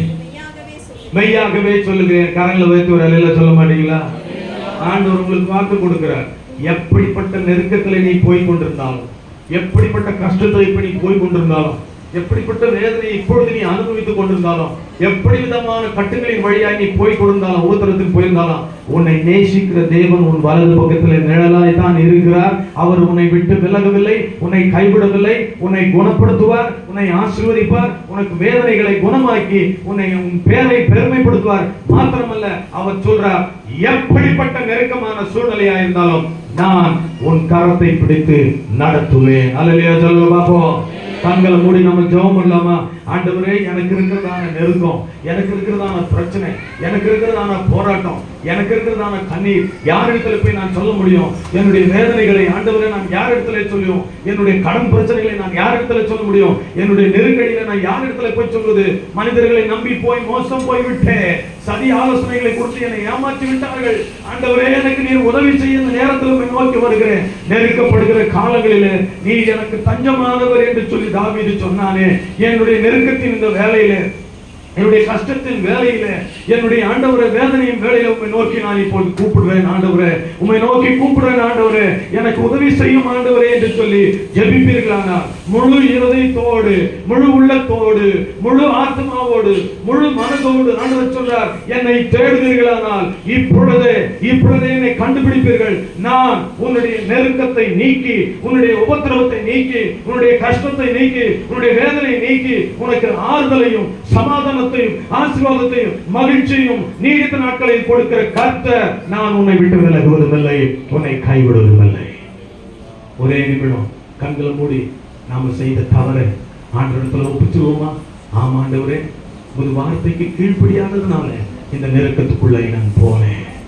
ஆண்டவரே, உமது ஆலோசனை கேட்காதபடி ஆண்டவரே ஸ்தோத்திரம். ஆண்டவரே, அந்நிய மக்களிடத்துல ஆண்டவரே ஸ்தோத்திரம், மோசம் போக்குகிற மனுஷர்கள் மத்தியிலே ஆலோசனை கேட்டு நெருக்கத்துக்குள்ளே போய்விட்டேன். பண ஆசை என்னை இந்த நெருக்கத்துக்குள்ளே கொண்டு வந்து விட்டது. ஆண்டவரே, போதும் என்ற மனது இல்லாதபடி நான் ஆசைப்பட்டதுனால இன்றைக்கு அந்த நெருக்கத்தில் மாட்டிக்கொண்டேன், கடத்துல மாட்டி இருக்கிறேன். ஆண்டவரே, எனக்கு உதவி செய்ய மாட்டீரா? நெருக்கத்தில் உண்மை நோக்கி நான் கூப்பிடுறேன். ஆண்டவரே, இந்த வியாதியின் நேரத்துல, இந்த வேதனையின் நேரத்துல, டாக்டர்களால் கைவிடப்பட்ட இந்த சூழ்நிலையில, இந்த நெருக்கத்திலிருந்து என்னை யார் விடுதலை செய்வார் என்று நான் கண்ணீரோடு இருக்கிறேன். என் கண்ணீருக்கு பதில் தாரும் ஆண்டவரே, எனக்கு உதவி செய்யும் ஆண்டவரே. நான் கலங்கி நிற்கிறேன், சமாதானம் இல்லாமல் இருக்கிறேன், என் பலத்தை இழந்திருக்கிறேன், என் தூக்கத்தை இழந்திருக்கிறேன். அழுகையிலே ஆண்டவரே பலன் இல்லாமல் நான் அழுது கொண்டிருக்கிறேன். பயம் என்னை பிடித்துக் கொண்டிருக்கிறது. மரணமே எனக்கு முடிவாகி விடுமோ என்று நான் பயந்து கொண்டிருக்கிறேன். எனக்கு தவறான முடிவுகளை எடுக்கக்கூடிய எண்ணங்கள் எல்லாம் வருகிறது. இயேசுவே, எனக்கு உதவி செய்வீராக, எனக்கு உதவி செய்வீராக, எனக்கு உதவி செய்வீராக. வலது கரத்தை வைத்து சொல்லுங்க பார்ப்போம். நெருக்கத்திலே என் ஆண்டவரே உம்மை நோக்கி கூப்பிடுகிறேன். எனக்கு உதவி செய்வீராக, எனக்கு உதவி செய்வீராக. என்னுடைய நெருக்கம் மாத்திரமே, என்னுடைய கஷ்டம் மாத்திரமே என் பார்வைக்கு பெரிதாய் தெரிகிறது. ஆனால் அதையெல்லாம் அடக்கி ஆளுகை செய்கிற சர்வ வல்லமுள்ள தேவனை நான் சேவிக்கிறேன் என்று மறந்து போயிட்டேன். ஆண்டவரே, உமது வார்த்தை இந்த நெருக்கத்திலிருந்து என்னை விடுதலையாக்கும். உமது நாமம் இந்த நெருக்கத்திலிருந்து என்னை விடுதலையாக்கும். உமது ஆசீர்வாதம் எனக்கு இந்த நெருக்கத்திலிருந்து ஆண்டவர் விடுதலை செய்யும். நான் நம்புறேன் ஆண்டவரே. சொல்லுங்க, நான் நம்புறேன் ஆண்டவரே. உமக்கு கொடுக்க வேண்டிய கனத்தையும், உமக்கு கொடுக்க வேண்டிய மரியாதையும், உமக்கு கொடுக்க வேண்டிய மகிமையையும் இன்று முதல் ஆண்டவரே கொடுக்க என்னை ஒப்பு கொடுக்கிறேன். என்னுடைய எல்லா போராட்டத்திலிருந்தும், எல்லா நெருக்கத்திலிருந்தும் என்னை விடுவித்தருளும். உம்மை நம்புகிறேன் ஆண்டவரே. மன அமைதியை தருவீராக. ஆண்டவரே, நீர் செய்ததற்காக ஸ்தோத்திரம். கரங்களை தட்டி ஆண்டவருக்கு நாம நன்றி சொல்லுவோமா? நீர் செய்ததற்காக நன்றி ஆண்டவரே. நன்றி ஆண்டவரே, நன்றி ஆண்டவரே. நெருக்கத்தின் மத்தியிலே என் ஆண்டவர் இயேசுவை நோக்கி கூப்பிட்டேன். அவர் எனக்கு உத்தரவருளி விசாலத்திலே கொண்டு வந்தார். தேவனே, இந்த சபைக்கு நீ தந்த வார்த்தைகளுக்காக நன்றி. ஒரு பிள்ளைகளுடைய கண்ணீரை, நெருக்கத்தை, வேதனையை நீக்கி பிள்ளைகளுக்கு விடுதலையை தந்து அவர்களை ஆசீர்வதியும். மறுபடியும் இவருடைய சுகவாழ்வு துளிர்ப்பதாக, மறுபடியும் இவருடைய ஆண்டவரை ஆசீர்வாதம் பெருகுவதாக, இவர்களை மேன்மைப்படுத்தி வைப்பீராக. இவர்களை பழைய நிலைமைக்கு திரும்ப மேன்மைப்படுத்த நான் வேண்டுகிறேன். எல்லா நெருக்கத்தையும் கஷ்டத்துக்கும் காரணமாயிருக்கிற எல்லா கீழ்ப்படியாமையிலிருந்து விடுதலை செய்ய வேண்டுகிறேன். ஆசீர்வதியும் இயேசு கிறிஸ்துவின் நாமத்தில் பிதாவே, ஆமென். ஆண்டவருடைய வார்த்தையை கேட்டு